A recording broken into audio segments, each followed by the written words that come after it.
Hello.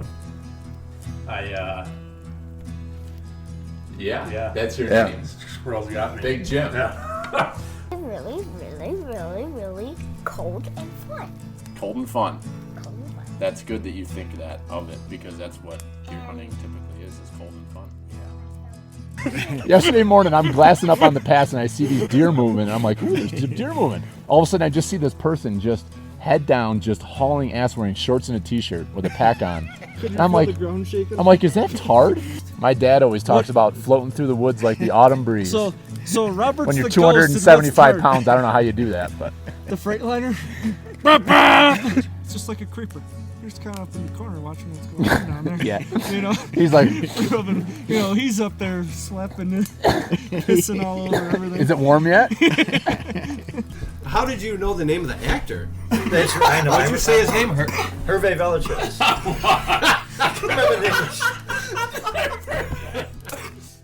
You know what pert near means. If you know what pert near means and you live in America, you're a redneck too. Welcome to the Log Talk Podcast, brought to you by Pert Near Outdoors. What's up, folks? Welcome back to another episode of the Pert Near Outdoors Podcast. It's been a little while, and I appreciate your patience here with us. It's been a busy few weeks here on the home front. I think the last time we talked was I did our little live event. I posted that podcast and had maybe a brief introduction there, talking about how the event went at Windy Brew for Shedfest. It went awesome, and I believe I already covered all that. But all in closing, I want to give a big round of applause to all of you who came to the event. I think all said and done, speaking with Sean Burdick there, the president of the chapter, I always mess this up, the Upper Genesee River Branch, which is, I'll argue, the lower of the Genesee River, but I digress. Sean says that we were right around with the raffles we did. We did 3 game boards there that day, and all the proceeds from those game boards were going directly back to their chapter. So I think we did somewhere around $700 profit off of those. So kudos to all of you that participated. We were blown away by the participation there. On top of those 3 game boards, we had the 2 game boards for the ground blind and the tree stand combo that I had purchased from the Huntworks. So we covered our costs there, and then the rest of the money that we made from that, we covered the rest of our costs from the event, including purchasing the Cafaro backpack, which was the grand prize giveaway.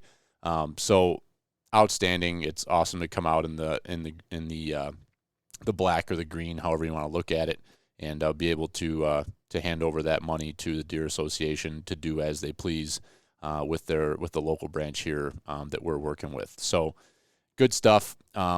This episode is going to be about actually be with Sean. It's going to be about the Deer Association and what he's doing with the local chapter here, and kind of a little bit of the backstory. And I really enjoyed it. It's a long discussion. I think we were right around 2 hours, but it flowed really nicely, and I think you'll enjoy it. We were, kind of just floating through topics, talking about different things, how he got to be where he is and why he's engaged and started his own chapter and why he undertook that process. So I really enjoyed hearing that perspective from him and what they're trying to achieve there. And so far, seeing what they're doing and the educational aspect that they're including to their is value to their members, I think is just outstanding. And we're very happy to support that, and I greatly appreciate his willingness to work with us to help him do that stuff. So it's good things happening here. So we talked about that in relation to the Deer Association and Shedfest. As I was sitting down here to record this quick to get it edited together, I have got to get the list over to Mike Edwards of the Deer Association for all the memberships that were purchased with the Shedfest entries that you all had. So I appreciate your patience on that. I've been out of pocket here for the last week and a half and a bit overwhelmed with life, and that's an excuse, but it's a reality. I'm having a hard time balancing everything right now, trying to get my feet back under me. So it's my Scout's honor that all the winnings from Shedfest will be shipped out for this Friday, and I will get that list off to Mike with a check paying for all those memberships by this Friday. And you will all probably see something from the Deer Association in regards to your membership within the next month. So appreciate your patience on that. If you had any issues or concerns, something wrong with your shirt or didn't get your shirt or something happened, just reach out and let me know. I would assume you would have by now, but if not, that is fine. So I think we're going to try to do a podcast potentially tomorrow night. Well, I'm going to post this up on Tuesday night. Potentially Jimbo and I and a few others are going to get on and talk a little bit about turkey hunting. It's hard to believe that May 1st is this Sunday. We haven't talked at all about turkey. It's been a very busy spring here, and I feel like we've done a lot of podcasts in regards to some of the legislation that's happening, not just here in New York, but across the country. Some of the anti-hunting, ammo issues. The most recent podcast I believe we had out was the lead ban discussion that's happening here in New York for banning lead ammunition on state land, state-owned property. I haven't really looked at the downloads to see how that's doing, but I really think that these discussions are valued, and I got some feedback from some of you at the event, Windy Brew, there a few weeks ago, and appreciating me doing that. So I hope you're taking value from some of these discussions. I'm not trying to get overly political and make this show all about that, but as I kind of mature here a little bit and I start to see some of the things that mean a lot to me and seeing a lot of this legislation that's happening, I feel that it's a service that I would like to provide to kind of have some of these conversations get out there and provoke some thought. I'm not saying you have to agree or disagree with me, but I think it's good to talk about these things and give people platforms to do so. Sometimes I may not agree with the opinions of individuals that are on here, but I think it's great to have differing thoughts and differing opinions on that. So trying to bring value to you. I hope you're finding it. I would assume you are, because I'm seeing that the downloads are continuing to grow. So there must be some value there to you to listen to this podcast. So I appreciate you doing that. And your help to continue to grow this would be greatly appreciated. So sharing it out there and telling your friends about it if you enjoy it, that is how I want to grow it, word of mouth. And as we move in through the spring here and into the summer, my life, things are continuing to get busier. I'm getting myself involved into youth sports with the kids. T-ball just started the other night with my son. So it's exciting times for my life to be able to start getting into that. But that is going to be a couple nights a week commitment. And of course, I've volunteered myself to coach, so I'm wrinkled into all that, which I'm really excited about. And last night was the first practice, and enjoyed the heck out of trying to herd a bunch of kids and entertain them and try to invigorate them with the love of baseball that I had growing up. So it's a fun time, but I'm really I'm struggling to balance everything at this moment. And I'm sure I'll find my balance. I'll get it figured out. But right now, there's just a lot of newness and a lot of things going on. And as well as work is getting quite wild. Everything that's going on with the changes that are coming here in New York that are with the transition to electric vehicles and namely electric school buses. I'm trying to wrap my head around all of that, and a lot of discussions and day after day after day, talking with customers about all that. So my head's spinning, and I appreciate you understanding, where I'm coming from, and I'm sure you're dealing with challenges in your own life that, not having a podcast come out from Pert Near Outdoors is probably the least of your concerns, but I care about it. We've worked hard to, build the listener base and to get the podcast to where it is. So we're going to keep working hard. We're going to try to keep putting out some good, valuable content and see where the show goes throughout the summer. And I don't know what day it'll be coming out. I don't know how frequently, how long they'll be. Dallas and I have talked about doing some shorter stuff, talking about what we're doing over at the farm with food plots. We've really busted our butts this winter and did a lot of the timber work that we wanted to get done, and we were successful with that.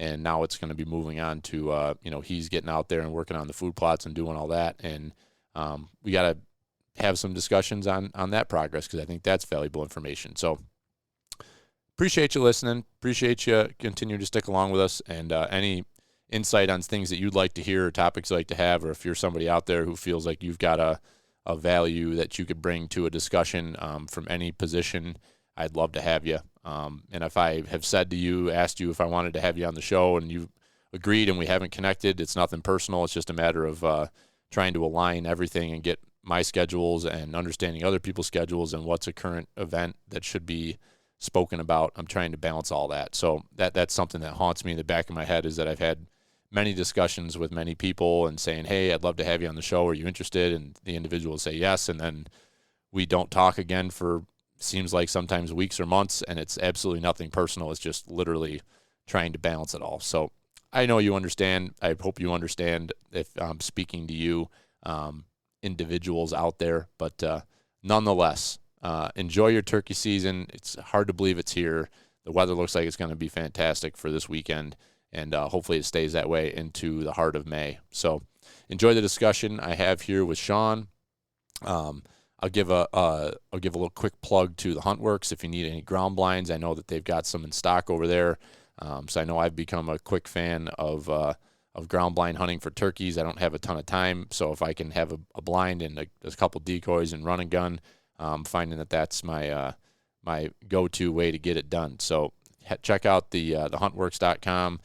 They've got everything you need for this turkey season when it comes to ground blinds and chairs and little seats that you can set on out in the woods to keep your butt dry and up off the ground. And we've had some run-ins with ticks here already. They seem to be pretty prevalent again this year. We actually had one in my daughter's head Sunday afternoon after playing around in the bushes over at the farm. So make sure you've got, I've got a bottle of permethrin. I need to get all my stuff treated for turkey season here coming up this weekend, but make sure you're keeping yourself clothing treated if you can. And also, make sure you check yourself and your kids, your dogs.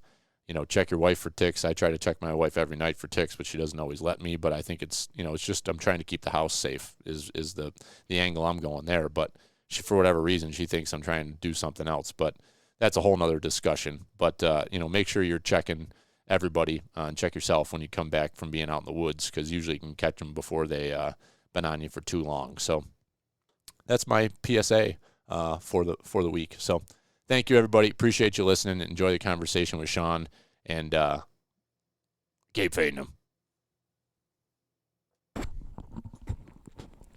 How long we got on the tape here? We could record for 33 hours. You think you got that in you? Depends on what topics? Yeah, what we get going on. Yeah. All right, we're good to go. All right. And we got my audio's good, your audio's good. Hear me well? Yeah. All right. I can tone her back if we need to in my editing software. All right. So Sean Burdick, nice Yeah. house. Thanks. Up on the hill. You're Small like hill. in a sweet little spot here. Well, we're on the edge of the village. I always said I didn't want to live in town, but this is not bad here. Right. Yeah, on the edge. you're in town, but you're not in town. It's kind of nice. Yeah. And up out of the, and you get right down out of here, and you've got everything you need for groceries or coffee, you name it. You got Big Lots. That's a big deal. You got that all going on. I don't know where you saw Big Lots down here. Isn't there a Big Lots down there? Oh, I just assumed that when you have a bunch of plazas that there must be a Big Lots in there. Oh, I'm making out with your dog right now. This is romantic. Yeah, he'll give you a lot of hugs and kisses over there. You can shoo him away. Your breath smells like your butthole, buddy. Yeah, it's pretty rancid. Just lay down. You're like my cats, You just got to be, if there's people doing something, you got to be right there. What a sweet dog. Yeah, he's a good boy. Well, you and I have been I was trying to think on the way down here. We've done a couple, I don't know, I guess it was maybe just at your archery shoot last year that you were on. I think that might have been the only time. Was that it? I think we had a solid 5 minutes that I was able to break away and sit down with you. Yeah, so we didn't really get into much of anything, but you were talking about what you were doing with your NDA chapter down here, the Upper Genesee Branch. So, giving an introduction, I'm going to let you introduce yourself and who you are, where you're from, how tall you are, what you like to do in your free time. All right, I'll see how this goes. So I'm Sean Burdick, and down here I'm in Wellsville, New York, and I am the president of the Upper Genesee River Branch for the National Deer Association. I also lead a DU chapter here locally too. And I am also a regional committee member for 2% for Conservation. So I've got my hands into a few things. I used to be, like you were, a regional event coordinator for New York BHA, but time constraints and everything that we've talked about and other things, you just have to start picking and choosing where you're going to spend your time. So I don't do that anymore. But they're all good conservation organizations, and I've got my hand in a bunch of them there. So Yeah, and that's where you and I made our connection. Was it at the beer event? That was the first time we met. Okay, but we had talked on the phone, Yeah. and we were on webinars or Zoom calls and stuff together through BHA. But yeah, you and I connected, and you came up to that event, which was probably almost exactly 2 years ago today. I think it was. It was this time of year for sure. It was right before St. Patrick's Day, but it was right before the COVID wave. That's right. There was a shocked lot of the talk world. about it that night. Yeah, because we were there, and that was, I want to say that was a Thursday night, and Emily Josefiak, she helped us get that event organized at Rusty Nickel there in West Seneca, because her family, they're pretty involved there, and she's helped out a lot with all kinds of stuff at the brewery there. And she worked, I don't know what town she was working for at that time. It was a town of Amherst or something. But I remember we were sitting, we were getting together there, and it was all like, it was becoming like real, and it became evident that there was going to be a lot of things changing in our lives. And she came in and she was telling us about, because she might still be doing it, but working for like the town supervisor in some sort of a capacity. So she was kind of giving us the inside scoop, and then sure enough, that next day was like, that's when all hell broke loose. Schools were closing down, and businesses were changing, and that, kind of in the theme of what we're discussing today. I mean, it changed the scope of conservation orgs dramatically. I mean, it's affecting it today, and it's going to continue to affect it moving forward when you really think about it. Yeah, absolutely. I mean, you think just what you're talking about with the change in the conservation orgs. When you look at what happened to QDMA and the National Deer Alliance to make the new National Deer Association, I mean, that was a change for the better, and maybe it needed to happen sooner than later. But that's one of the things that that kind of good came out of the whole situation. Yeah, and I'm finding, as I'm discussing, like with Shedfest right now, like I tell people that you get an NDA membership, and I'm getting a lot of people that like look sideways at me, and they're like, well, what the hell is that, and what's the value to it? So how did you get involved with? Were you a member of QDMA?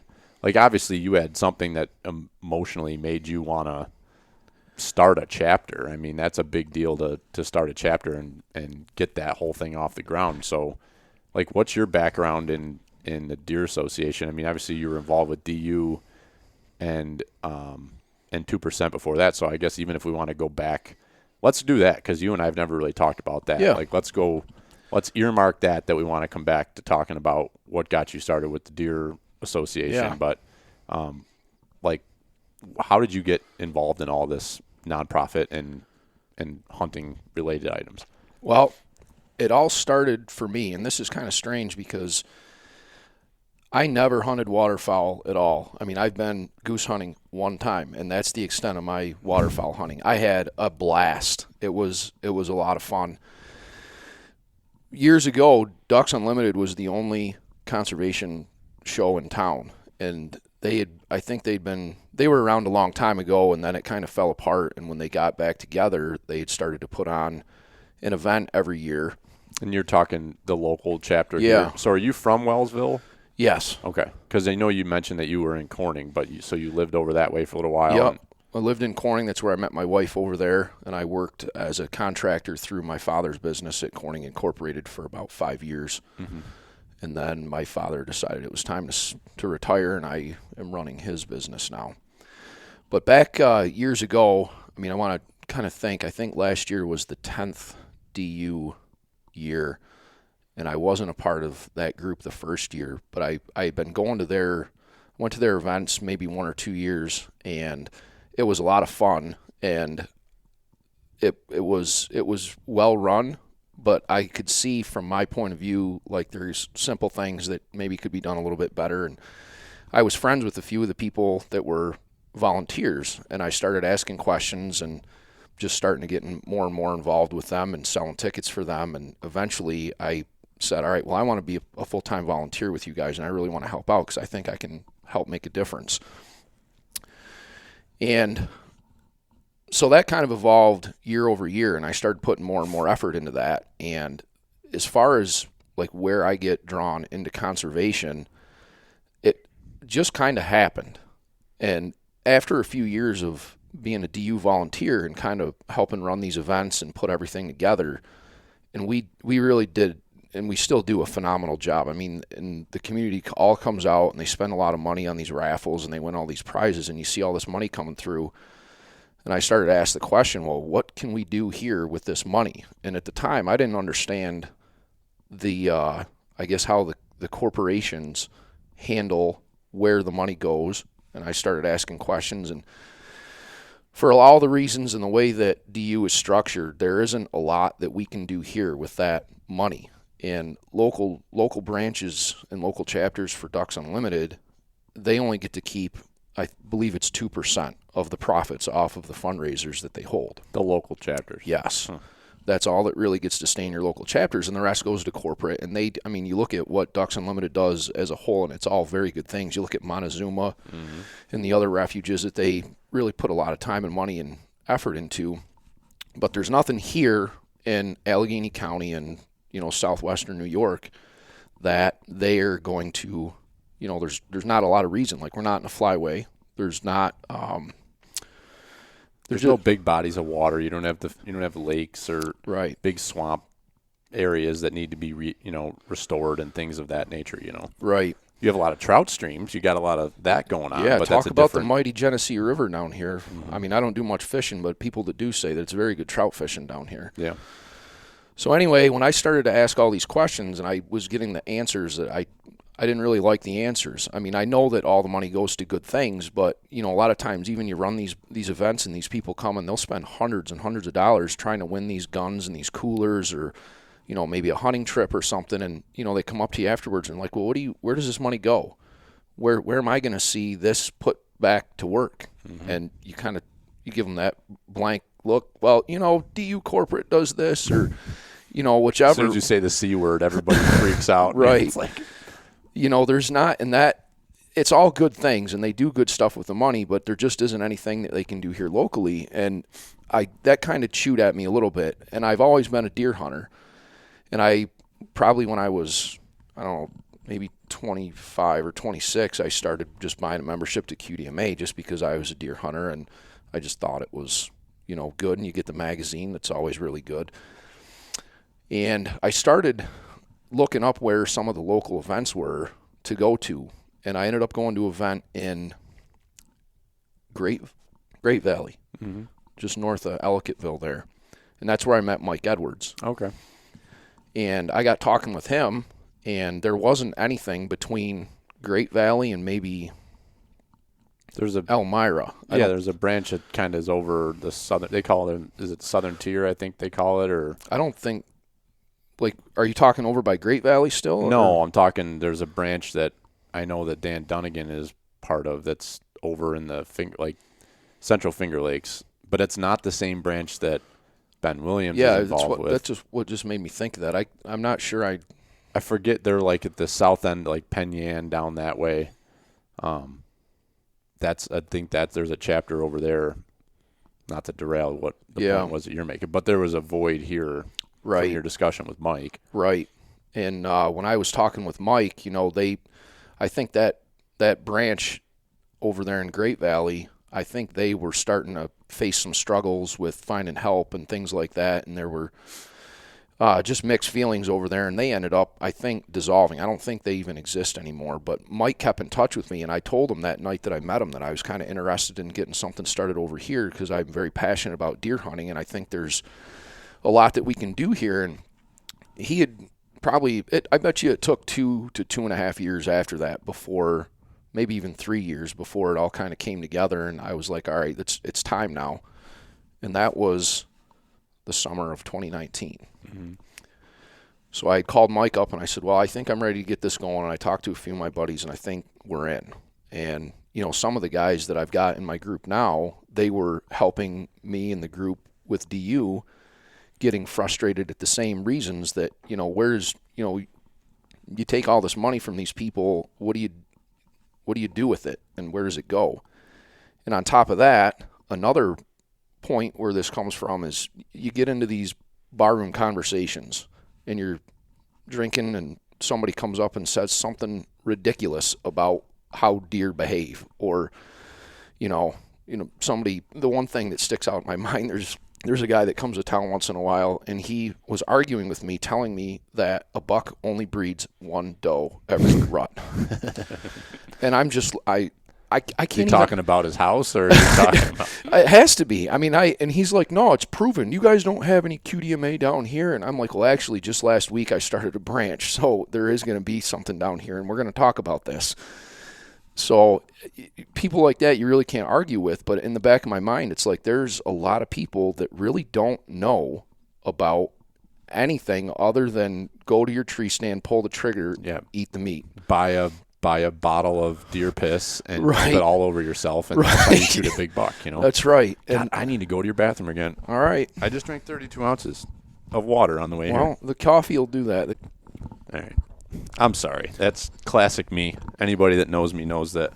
So this morning, I drank, this is my second cup of coffee, and I've had 32 ounces of water in an hour drive. It's going to be coming through you. Yeah, it's just, it's traveling.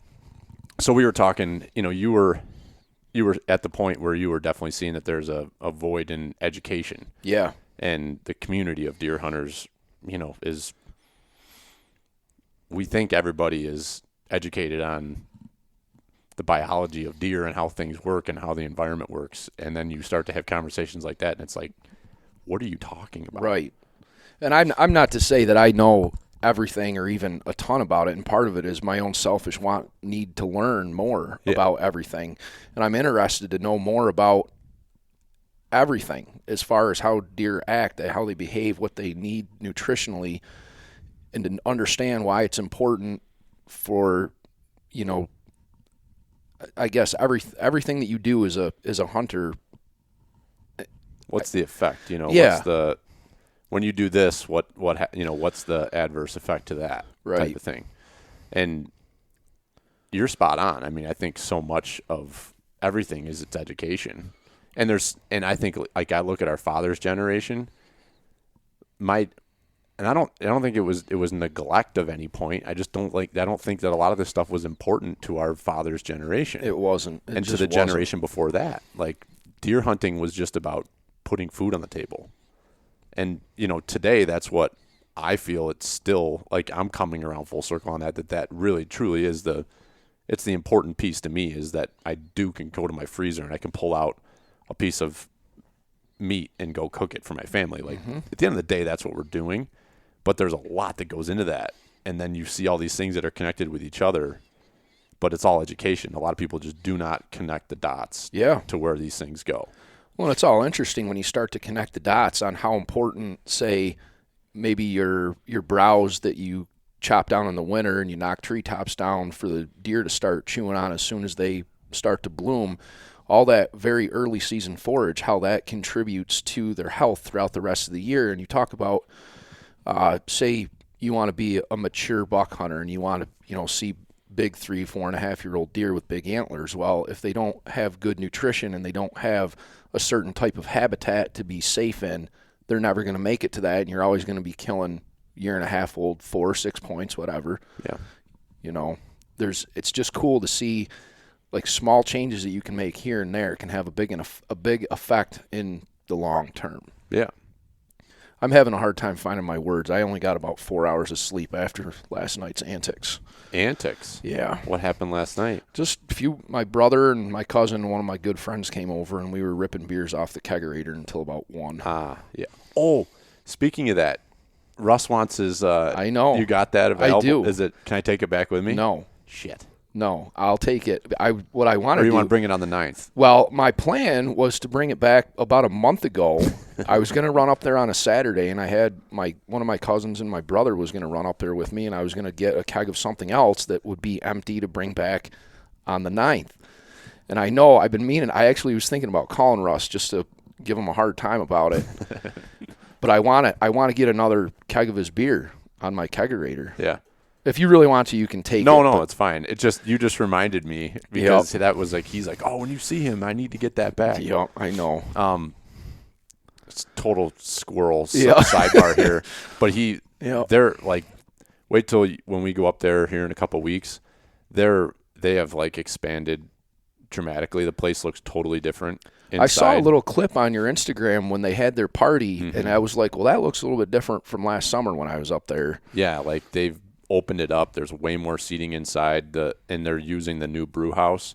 And I mean, they're making some ridiculous beer. Like I'm not a fan of like sours and things like that, but I had a sour when I was there for the anniversary party. It's like, holy shit, this beer is good. And they just won an award. What was it? I think they got it was either third. I think they got a bronze medal at this New York Brewers Convention. Or I don't know exactly what the name of the contest was, but they won an award, and that's a pretty big deal. Out of like well over 100 breweries, they got bronze, and they've only really been doing this for 5 years. And Russ has only been brewing beer for 1. Yeah. So like I'm like excited for them. There's so much going on with Windy Brew. It's pretty badass. It's cool to have good local people and people that succeed in Western New York. Like, it just seems, especially down here in Allegheny County, it seems like sometimes we're the butthole of the state over here, and you don't really get a whole lot of attention from anything. So it's cool when you have some people that do well. Yeah. And their beers are fantastic. I mean, when my wife and I came up there for that party last summer, it was, I almost couldn't get enough of everything on the whole menu. I know. It was really good, and that's how I ended up taking, a keg of that stuff home that you guys brewed together for your thing. But so coming back, because but it kind of relates to like local people doing cool things to bring it back. Like, so you get this branch started up in the fall of 2019. Yep. And then everything kind of fell out from underneath you Yep. in the beginning of 2020. Yep. The night that we formed the branch and got everything official and signed the papers with Mike Edwards, I think it was September 19th, and we were just coming up on bow season. So we're all like, we're going to be very busy with what we love to do. So let's just, everybody, it's official. We'll get together in January and we'll get everything going, and we'll start planning out how we're going to, carry ourselves out and what our goals are and everything. Well, we all know the beginning of 2020 and how that happened. By the time we were going to get together, other than doing just like online raffles and stuff like that, there isn't a whole lot because you can't get people together, and you just couldn't do anything. So we kind of laid low for 2020, and then 2021 came and things were starting to ease up at the beginning of the year, and we hit the ground running, and we ended up putting together our big archery shoot and raffle event that was our very first fundraiser, which was, I still am a little bit excited still about how successful that day was. Yeah. And how well everything came together. So we got that rolling, and then with that money, and this goes back to what you're doing locally, what we're doing this year is I've started to put together a seminar series that's going to go year over year, and the idea behind it is 5 events throughout the year between January and September to about every other month, depending on how the schedule lays out. And what we're doing is having 2 speakers come in and discussing and presenting on 2 different topics related to, it might be deer biology, hunting, conservation. The list of topics underneath that forest umbrella. management, you had that, just the one I went to a couple weeks ago, you had a very well-respected biologist, Dr. Schuler, Kristen Schuler, came down and gave a presentation on CWD, which is something that you can't seem to get, if you listen to discussions about it, you're like, and I still have questions, But the beauty of that is it's now connected me with her. Yeah. And I'm going to get her on here, and we're going to have a discussion. Yeah, that'll be awesome. I'm fired up about that. She's one of the nation's top CWD researchers, and if you've got questions, she's one that you can go to, and she will, you can call her up on the phone, she'll answer, she'll talk to you, and she did an outstanding job with her presentation, I think. Yeah. It definitely, but it comes back to education, and like I'm just so in line with you on that education is everything at this point, and it's hard, I think, to get people to take the time to invest into going and getting that education. But when you start doing it in different ways, some people could give two shits about listening to a podcast, but they'll go to a seminar that you hold at a restaurant when they can go and sit in a room with a bunch of other people that are interested in the same things. Yeah. That room was full. How many people did you end up having? Including my group of volunteers, I think we were at 65-ish, 60 to 65. Which is on a Thursday night in March is outstanding. Yeah. It's been, even the attendance to the first two of these seminar events to me has been just unbelievable. I was expecting maybe 15 or 20. Mm-hmm. And that, the feedback that I got when I was talking to Mike Edwards about doing this, he had said, a lot of people have tried to do these seminar things in the past, and you just don't get people to show up. Maybe it's not interesting enough, or it's not marketed very well in the community. I'm not real sure, but it was, he kind of had me second guessing yourself a little. Yeah, a little bit. I don't want to say second guessing because I had made my mind up already and it was going to happen. But just wondering how many of these events is it going to take to get a respectable crowd for the presenters that I'm going to try to come down and educate. Mm-hmm. But the very first one, I think we had 40 at our first one. Mm-hmm. I couldn't believe it.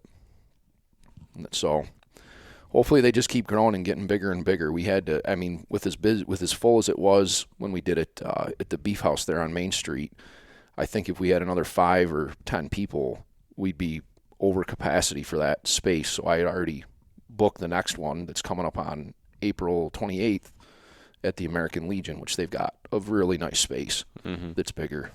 So that's great. And I just sit here wondering, the biggest challenge that you have when you do those in-person things is that inherently, like for me, it's an hour and 20-minute drive. I want to be here for every one of them, but there's conflicts, there's challenges. But like that, and I see it with the podcast. Like we do live podcasts and we stream them on Bullhorn and on Facebook and on YouTube as well. But I'm not going to watch 3 different platforms. I don't really think a lot of people are engaging with it on YouTube, but on Facebook and Bullhorn, I might have at any time. I might have honestly like 10 to 15 people, but then I go and post the podcast, and for months on end, you're getting people that are taking that content in whenever they can. yeah. So like that's the one thing that I just keep coming back to with like what you're doing and what other groups are doing. Like you do these things in person, if there's a way to capture that audio and capture that video that people can digest that at their leisure. Yeah. Like, because there's stuff that comes from those meetings and those discussions, like questions that people ask. And there was a couple when, with the forestry discussion that you had at the last one, there was a couple questions or maybe even statements. There was that one gentleman that was an older guy that was sitting in front of me. And he was he made a couple statements about the challenges that we have with people not wanting to do anything with their property, and they need to be incentivized to do so. I can't remember exactly what his point was, but it was like spot on. So I know who you're talking about. He actually just got hooked up with us and wants to help out. He is a retired DEC biologist. Oh, really? Yes. Okay. Yeah, he's a wealth of information. Seemed like a fascinating guy. Yeah, and like you say that his questions and his comments are spot on. Well, they are. I've had a couple of phone conversations with him, and when he's able to make it to our group meetings that we're, going over what's going on and what's coming up for us the next month or so, he always has very insightful things to say, which is cool. Well, that's the thing. You bring like all these people together with different levels of experience. You get, you're sitting in a room, you don't know that there's a retired DEC biologist sitting there with you, and it's like, that's just the beauty of bringing people together and putting it there. But that's something like you you and I don't have to talk about it on here, but it's something that like my mind's turning about like how can we make it so that people that physically can't make it can still benefit from that, because that's one of the challenges, as you and I both have experienced with this, when you're sitting, you know, whether it's at a trade show or you're at an event like something we're doing or you're doing, where you have people there that aren't members of your organization and you're trying to sell them on the benefit of being a member. You know, sometimes it's hard to like explain to them the benefits, but what you're doing, that's a new benefit that now I can say like, hey, you might not live in Sean's chapter region, Right. but you can still benefit from being a member of the organization As a whole. to benefit from what you're doing. And like people love the local flavor of that. Like you're having educational things done that, you know, like NDA does stuff, but it's, you know, like they might do things that are in the South or in the Midwest. And it does not ring a bell to me because it's just a different world. So that's what's something, you know, we don't have to dive into that. We can, you know, idea-wise here if we wanted to on the podcast, but it's something that I'd love to figure out with you. Yeah. How we could, you know, that's something I could be of assistance with the audio and video aspect. Yeah, and that's something that's crossed my mind. I haven't brought this up to the group yet, and I think just because this is our first year and we're kind of getting all of our crap in a pile, that I would like to do next year. I mean, if it's recording it and having it on YouTube or something like that and having our own branch NDA YouTube channel, I think that would be cool. But you're right. I mean, there's a lot of people that can just, like you say, they digest it at their leisure. And that, I mean, you think about, you mentioned the podcast and all that stuff. And I like listening to your podcast a lot, but I'm hardly ever in a position to be able to do it frequently. Yeah. You know, so if I'm in the truck driving somewhere and I'm going out of town, then I can always flip it on and I'll like look through the topics for the last month or two that I haven't caught up on, and I'll pick one or two of them and listen to it then. And that's the same thing. Like it's just the same thing that you're saying. A lot of people, they can, or maybe they don't want to, or it's just inconvenient. You think about kids and family and life and busy, and you don't have time to do everything. No. Yeah, you got to pick and choose your stuff. But, Yep. So, yeah, that's what's cool that you're doing here, is that you're bringing a different flavor to it. And, you know, being a member, you have access to these things and to these people. And that's a check mark on the And it's all list. free to them. I mean, once you're a member, it's all free after that. And going back to the whole money part of it, some of the speakers that we've had have volunteered and donated their time, which is outstanding. You know, I make sure if they're going to do that, we'll buy them a dinner while they're there. Just, you know, thank you. So, like, I'm so thankful that they're taking their time to do that. And others, you know, you have to pay. And then you pay for the facility and you provide some food and all that stuff. Like, that's where a lot of that money is going now. And in the future, you know, we're gonna have a scholarship program for the high school down here. Cool. I mean, they have one of the guys in our group, he's a teacher down there, and he does a lot of like conservation type courses, and he works with the DEC, and he's also the high school trap shooting coach. Cool. So there's a lot that we can do there and partner with him and, you know, help some of the kids out down there. We've got, you know, there's a lot of different local causes that would fall into the realm of conservation that we could donate some of that money to, that's going to go back into the community. You know, a lot of the maybe the community cleanup days, you know, we're looking to get on some of the lists to be volunteers there and like help clean up the park and do these other things down there, and just to be more active and have, like, my goal for this branch in the long run is not only to be educating people, but to be a known entity in the community that says, hey, these guys at the National Deer Association, they're not all about just deer hunting, but it's conservation and it's the environment. Not just about killing deer. It's about the whole bit. You know? Right. And to be like down the road, to be like just a known thing, like if somebody's got a question about something, somebody will say, well, call up the NDA, you know, Sean and them guys, they'll be able to help you out. They know the answer to that. Yeah.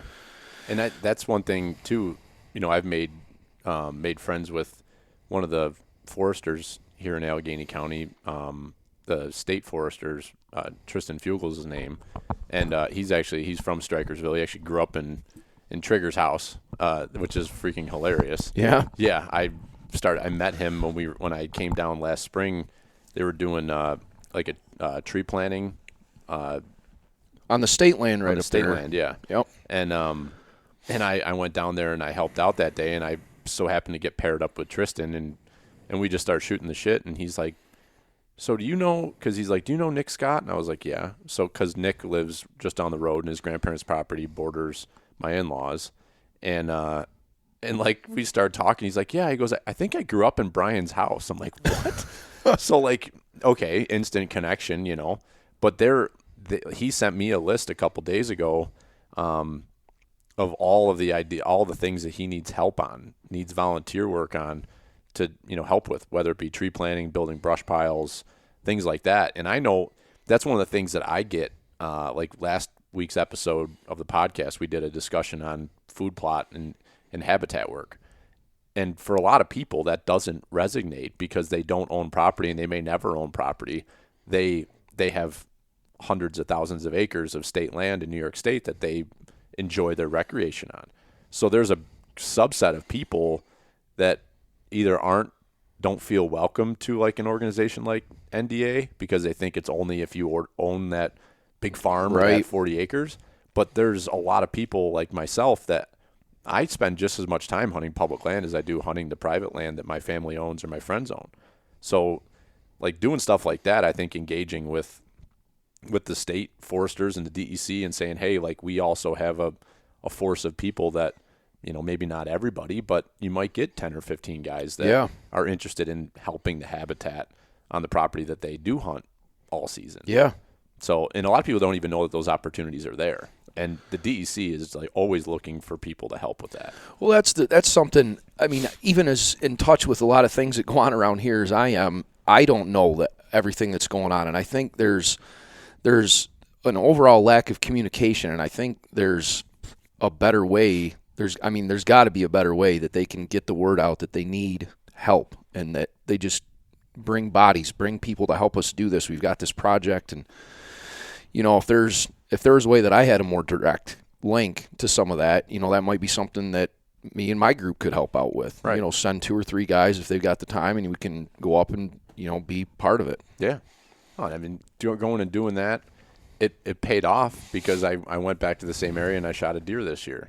You know, just and I had never been anywhere in Allegheny County in the state forest. So like, but you go and you see what is going on and where they're doing timber work, and you can physically be part of that.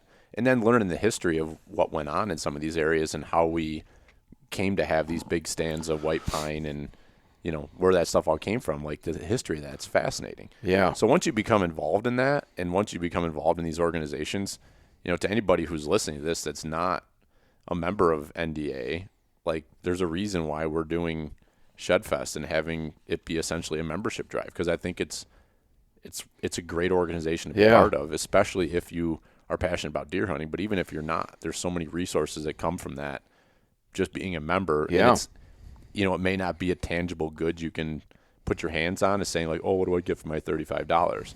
But it's the connections that you make with people, and you go to these events, and next thing you know, you meet a hunting buddy, you grow your knowledge, and those are positive things that come from your life. Yeah, especially you talk about meeting up with a hunting buddy or making connection to these people, and I've heard you say before how tight-knit this kind of community of hunters and people in the conservation space are in central and western New York.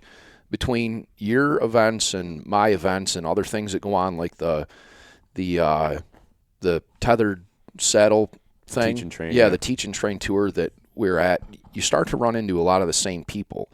And eventually these people aren't just acquaintances anymore. They become hunting buddies or friends, and you start to keep up with them on social media, or you're texting them once in a while. And all these people that you meet, they have different connections that might be able to help you accomplish some of your goals and do things that you want to get done, which that's all really cool. And it's nice that we've got like this kind of space of people that are all interested in the same thing, that all boils down to, you know, our passion and helping people understand things and be better at it. It's like when you go to these events, you meet people, and it's everybody might have a little bit different of a motive for being there, but at the end of the day, you're networking.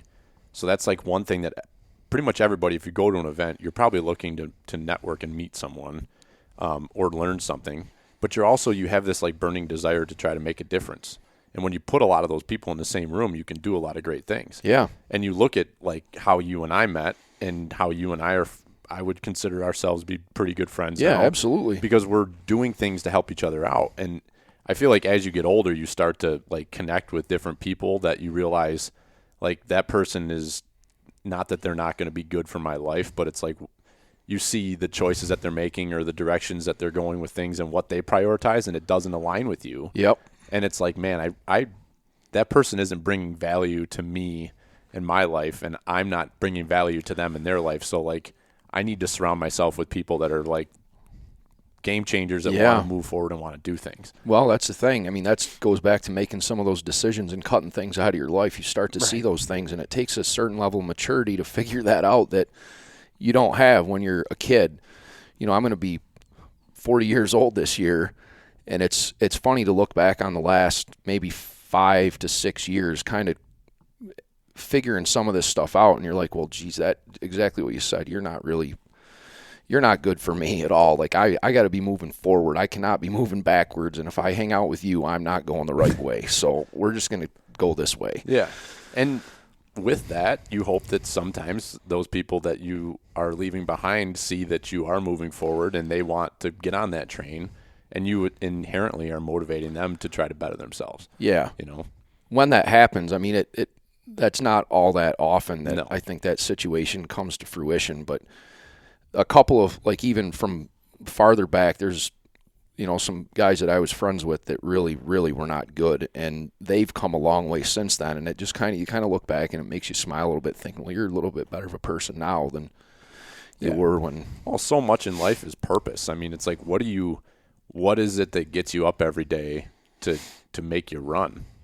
And it's like, obviously, you know, you're a dad, you got a beautiful house and wife and kids, so like that's your core focus of life. But it's like, what we all need something that else that is like, you can't wait to go do this, and you can't wait to go do that. And people that, you know, I'm seeing it now, especially with after going through this last 2 years of COVID and everybody really being isolated from each other and not having that community. Yeah. Like, you can start to see where a lot of people are struggling because they don't have that sense of like, what's the word I'm looking for? Like, they don't have that thing in their life that is that burning passion. Yeah, the passion. And community around something. And community doesn't have to be a group of 60 people. It could be your two buddies that you like to go fishing with, you know.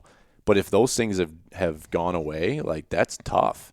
And I think there's a lot of people in that situation right now.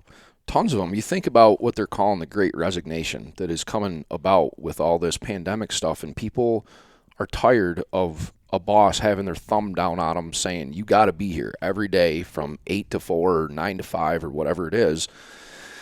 And in my space, so the business that I run, we do staffing and recruiting in pretty much every industry except healthcare right now. And it's become so difficult to find people for our clients now because what happened when all these companies started losing money because of the pandemic, they started to let people go.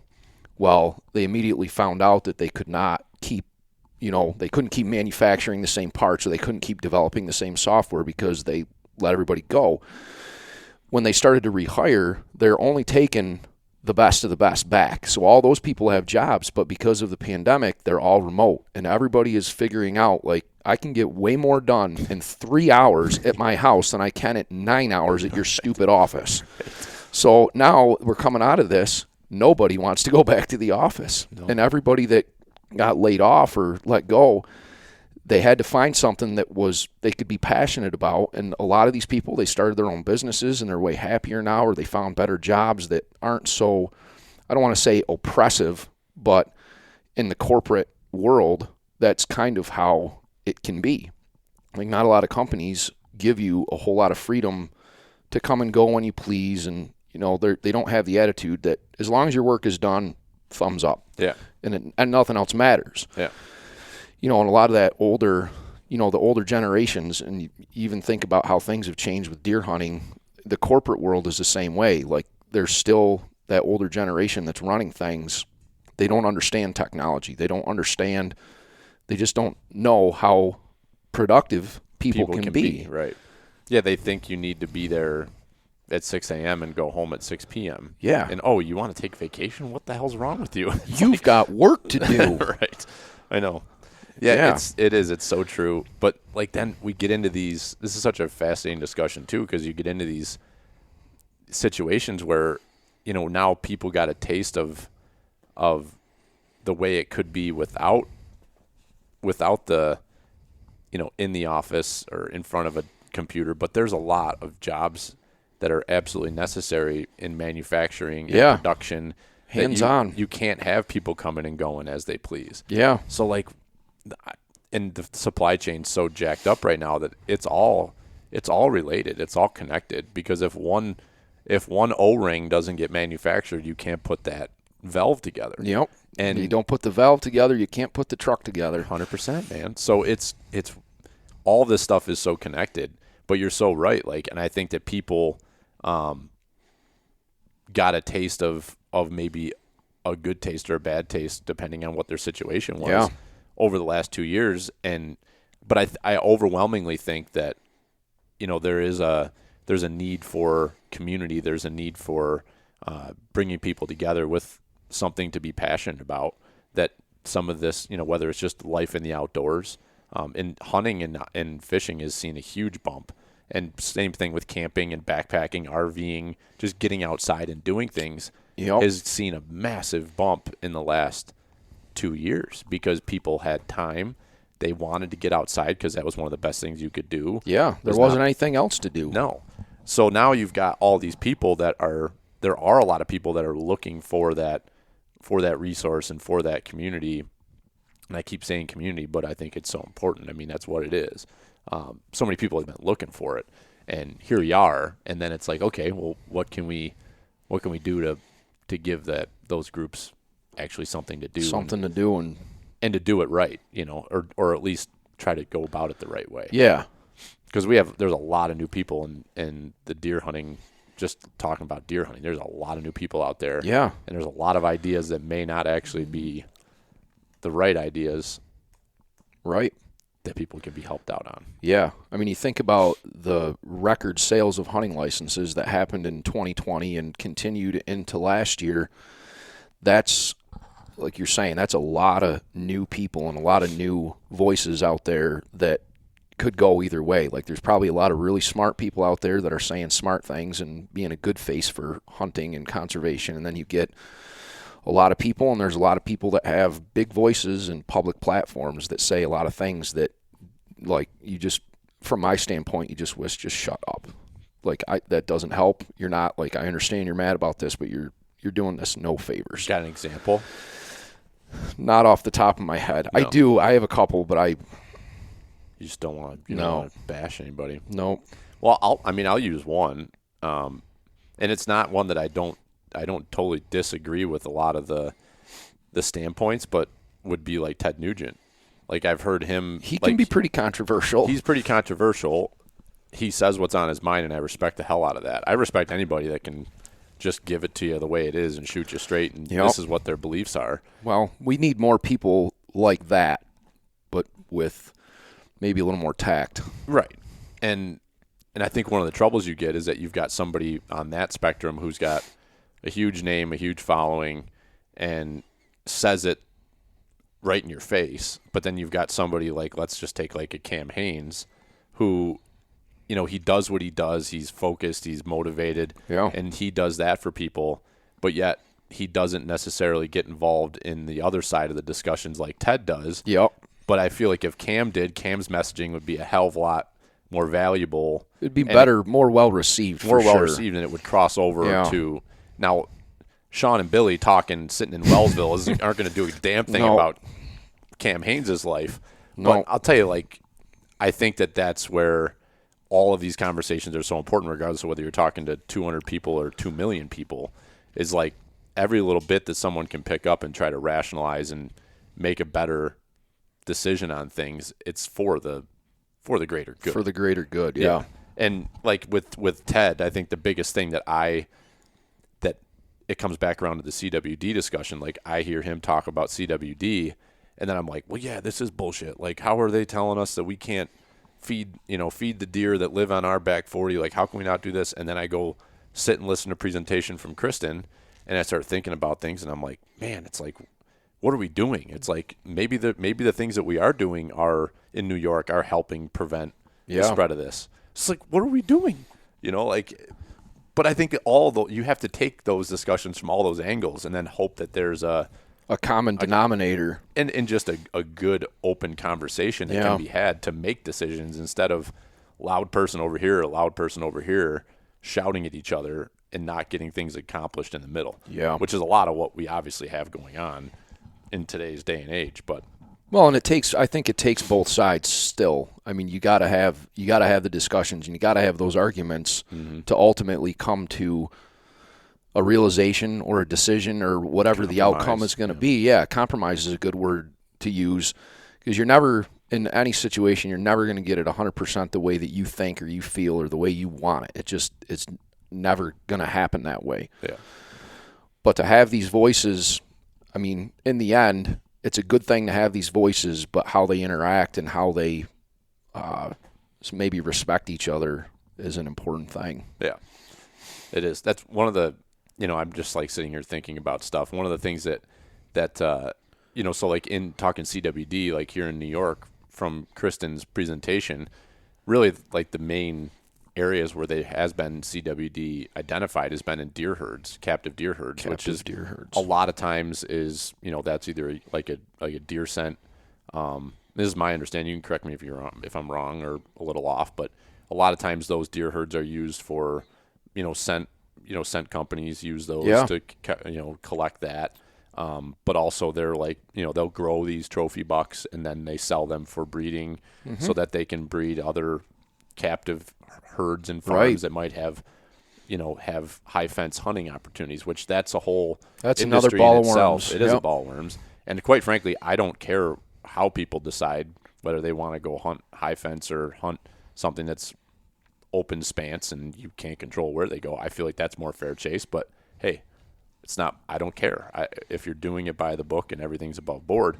But one of the things that, and I don't know if you caught this in her presentation, but she was very tactful the way she said it. It wasn't like abrasive at all, but she was making the point that one of the challenges that they're facing with CWD is that they don't have the funding to go into a captive herd where there has been CWD because what you need to do in that situation is you need to go in and kill remove all of them. Well, that's what she was saying, remove. But you're not remove. You need to kill those deer. Yep. But each one of those deer has a value on its head.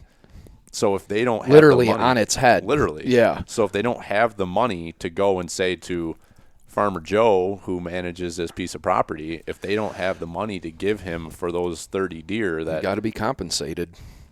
Where's that money come from? Right, and it's no different than if you're a cattle farmer or anything else. Like, I watch Yellowstone, and I don't know if you ever watched that show. It's a great show. My wife and I are very big fans of Yellowstone. So, the episode, I think it was in season 2, somebody was trying to get after him, and they dropped a whole bunch of the bales of alfalfa or something, and that isn't something that the stomachs cattle can't would handle have. it. Yeah.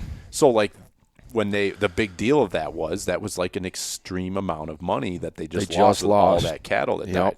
But that's no different when you're a farmer. That's your income. It's your life. That's I don't know what the hell, but your Christ, what the hell's the word I'm thinking? If you're an investing man, that's your equity, not your equity. I'm drawing a blank too. Yeah, you drank too much last night. I was up late. Oh man. Well, because the word's not important, but now I want to know it. It's going to eat at you a little bit. Yeah, that's your capital. That's capital. Like your capital is your cattle, is your animals that you're raising on that farm. That's what you sell.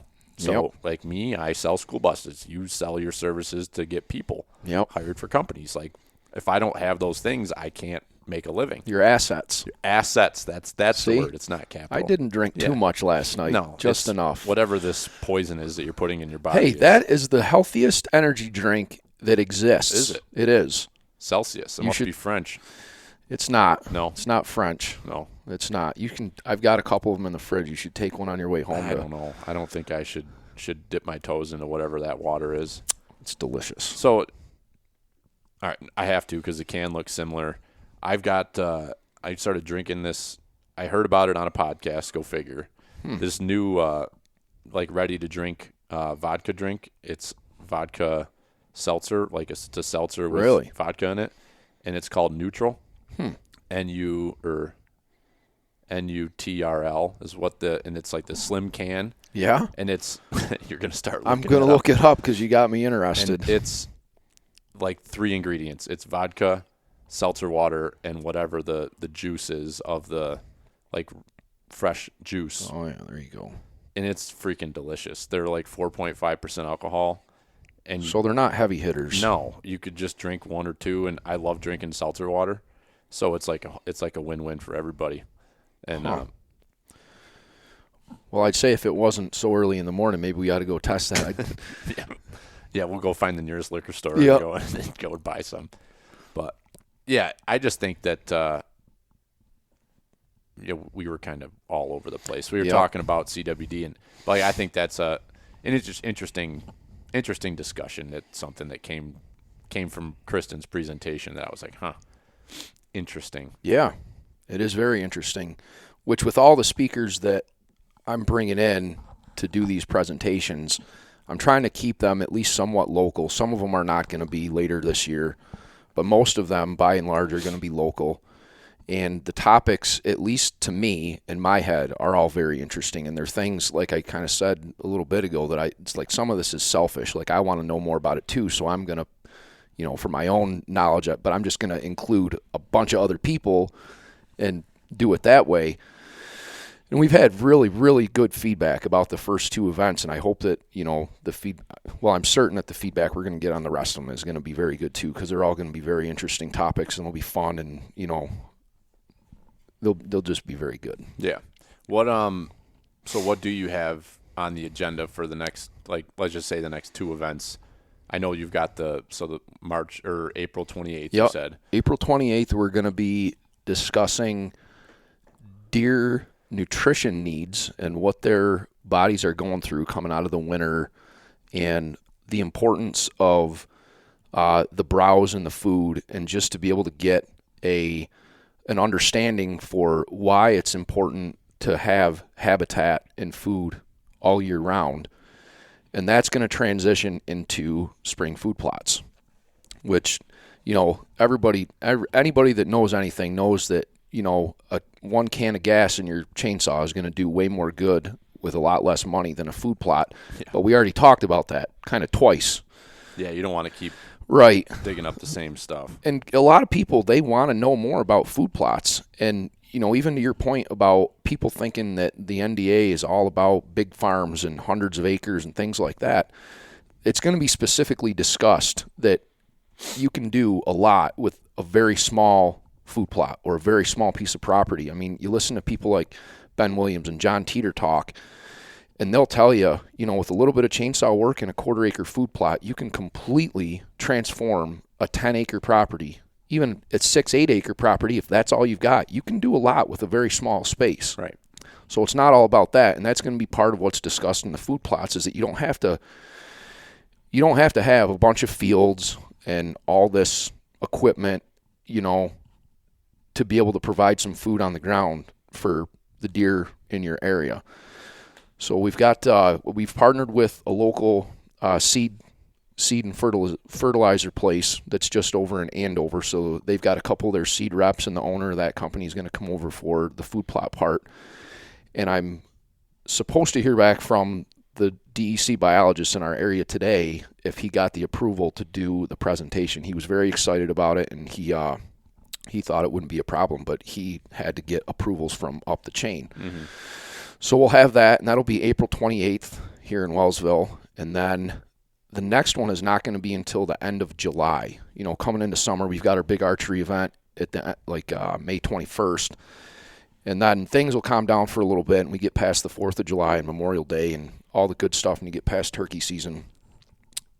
At the end of July, the plan is, and I almost don't want to say it yet, but the plan is to do a trail camera strategy, tips and tactics, and I'm buddies with a couple of the guys from Exodus Outdoor Gear in Ohio, and I got talking with them at the Great American Outdoor Show down in Harrisburg back in February, and it sounds like they'll be able to come up and maybe bring some of their products and do a whole, an hour and a half seminar on, where to put your trail cameras at different times of the year and why, they'll help explain why when you put it at someplace in August, that's not necessarily where you want your camera in November.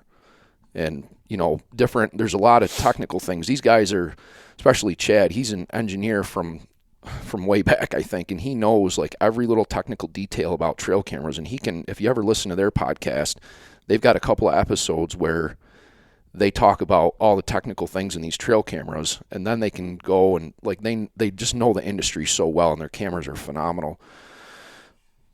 I'm digressing a little bit again, but I think they're gonna be able to come up, and then the second part of that is gonna be tree stand safety is what's in my mind, and I'm gonna be working with the guys from the Hunt Works on that. The Dunnigans up there, hard-working some bitches. yeah, those guys. So I think we're gonna get them to come down, and they'll bring some of their stuff, and I think we haven't really figured out. I gotta connect with Dan again on this, and I've been meaning to go up and see him there in Rochester, but I just time. But I think we're gonna do that, which that seems like a goofy thing, but like even Steve, he's got the story, and he told it on your podcast. He's fallen right out of a tree, and there's a lot of things like, and I think about it now as a father and a husband, and you just think like how simple, stupid. It's just like putting your seatbelt on in the car. Like, just wear a damn harness, and don't like have a safety line on your stand or whatever. And I think that there's at least some level of information there that, you might just save one person from breaking an arm or something, but and maybe nobody will even pay attention. I mean, a lot of guys you talk to them, they're like, yeah, I've never worn a harness. I'm not putting that damn thing on, I wonder, and you and I talked about this, but I wonder if like having something like that at your archery event would be good, because you could have a stand set up in a tree, and you could have the line to show people how to do it. Because I'm guilty. I've never used one of those lifelines that you put and you just leave in your stand. So when you go there, you can, clip into it and walk yourself up the tree. Yeah. That might be a good thing to do. And I know that the Dunnigans will probably be at your event, and because that'd be kind of tough to do like a hands-on thing in a classroom setting. But if you're actually out in the environment, even if it was just out there in that setting, so people could come over and check out what they got going on. Yeah. And Dan, I was just talking to him last week, and they're buying an enclosed trailer that's going to be kind of like that they can take to events, and that they'll have their archery stuff, and they could do demonstrations out of, so that they don't have to, rent a U-Haul every time they go somewhere. Well, that might be where we end up after I talk to them again. And I don't like a lot of these, especially with, the seminars later in the year. Some of the things are still up for debate and discussion. With adding that into the big archery event, I'm certainly not against that. I think it's a good idea, but there's already so many moving parts. And listen, I just want to make your life more complicated. Well, I keep throwing new ideas at you. You're doing a good job, and I'm probably going to get phone calls after this goes out, and there's going to be more things on the plate.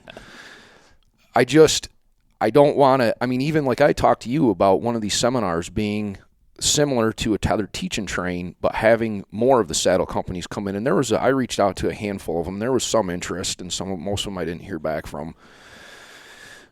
But that's one of those things that it just is so, I'm already so busy with the planning with this going on. And then like we talked before, we've got full-time jobs, we have families, we have kids that have commitments and dance class and recitals and all these other things that come up that, you got to be a part of that first. And then you've got your job, you got to do your real job second, because if you don't do that, then you can't pay for your mortgage and buy food, and can't buy your hunting gear and go hunting and do all this other stuff. So it's just all this stuff is really compounded, and I really have taken on a lot already planning out the seminar series. And then like now we're getting full swing into the planning for this archery event, and it's just a lot of work. And I just start to think about it, and I'm like, I can't put anything else on my plate. Yeah. And I get so anal about these details. Like when I dive into something and I want it to happen, like I am bonkers about the smallest, stupidest things. Like just the way that things are set up, like maybe the way a sign is facing, like people are going to walk into this event this way. Like this needs to be right here. It's going to look good right here. And somebody puts it like 2 feet over there. I'm like, no, I can't. Like I'm very anal about these things. So when I start to get in and start to dive in and plan these things, like I take on way more than I'm able to pull through on sometimes. So I just don't want to add all that to my plate, is what I'm saying. I hear you making a lot of excuses. Yep. That's okay. I know. I get it. That's all my life is a whole ball of excuses. No, but that's one of the things that it's pretty cool about what you guys have going on. And I guess as you start doing some of these things, like I'm doing stuff trying to put some of these different events together, and you start to realize how hard it is to get people to help.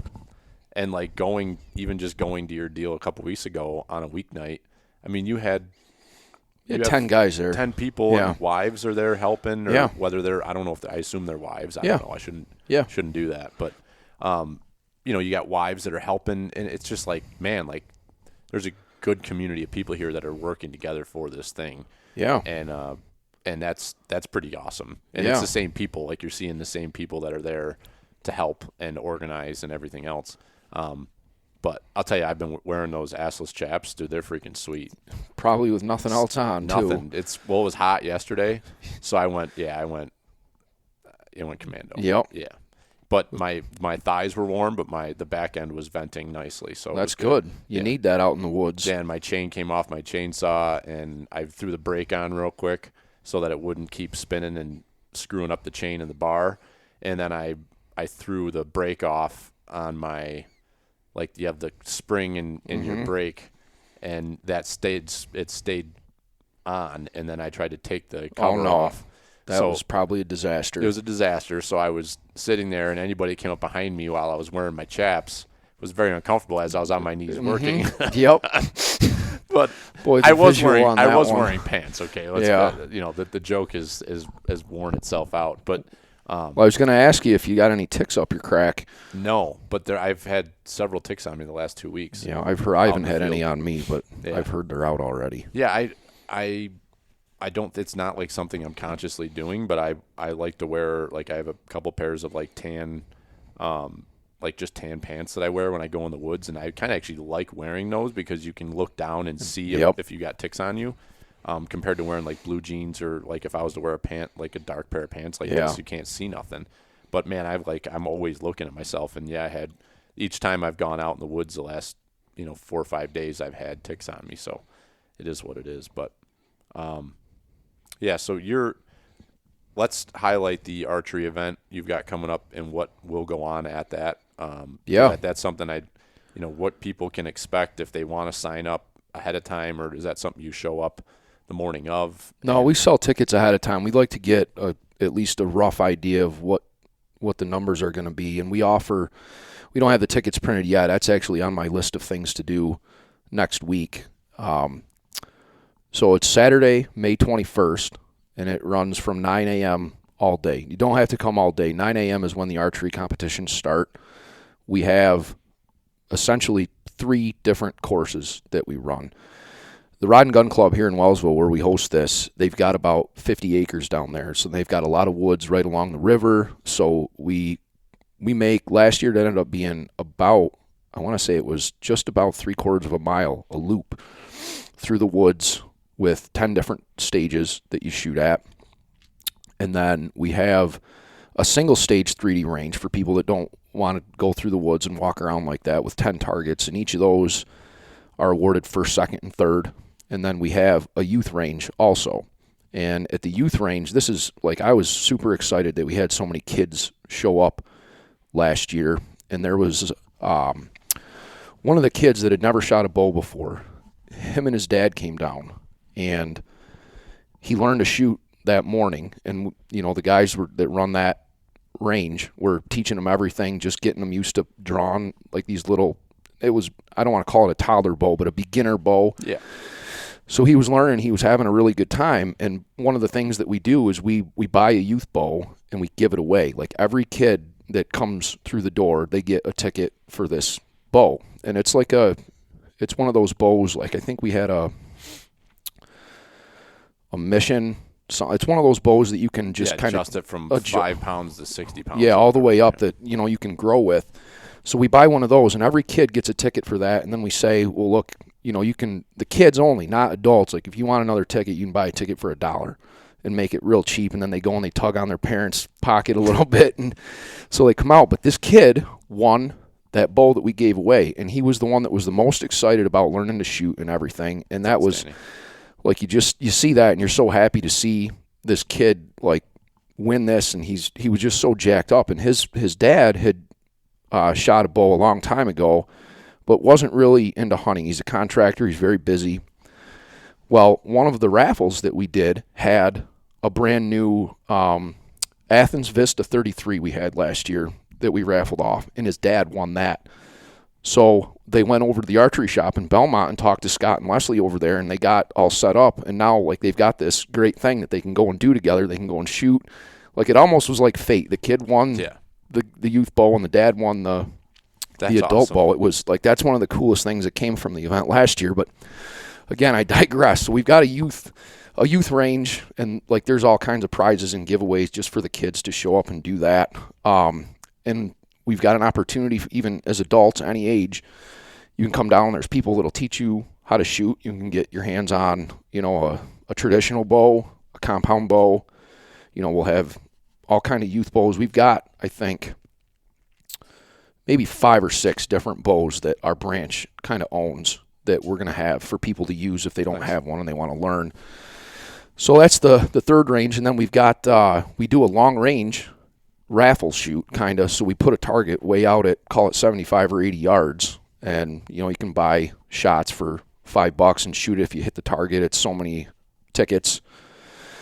And then, so that's the last of the archery. We also have the Rod and Gun Club has a small pond down there that's got some smallmouth bass or something in it. We have somebody that kind of heads that up, so there's something for kids to do in between or when their parents are out, and there's a lot of stuff going on there, and we provide all the poles and the worms and the lures and everything, so there's stuff for kids to do and the parents can do it. And that's kind of how the morning looks. And the archery ends, between 12 and 12:30, and we've got a lunch, like all the food, and we've got food and beer and drinks and water and all that you get. It's all included in your ticket. Lunch and all that starts around 11:30, and then probably around 12:30, right after we announce the winners of the archery competitions, we've got just a ton of raffles for all kinds of gear. And not just deer hunting gear. There's going to be like camping gear and coolers, guns. I mean, all the stuff that, like, if you enjoy the outdoors, like, there's something there for you. We've got a lot of stuff for the ladies too, some jewelry and some nice, like, ladies stuff from Yeti and all that. It's really, really good. I mean, altogether, I think this year we're planning on having somewhere between, I would say, 4 and 7 firearms that we're going to raffle off, and we're going to have, I think, 3 bows. Oh, no shit. That we're going to raffle.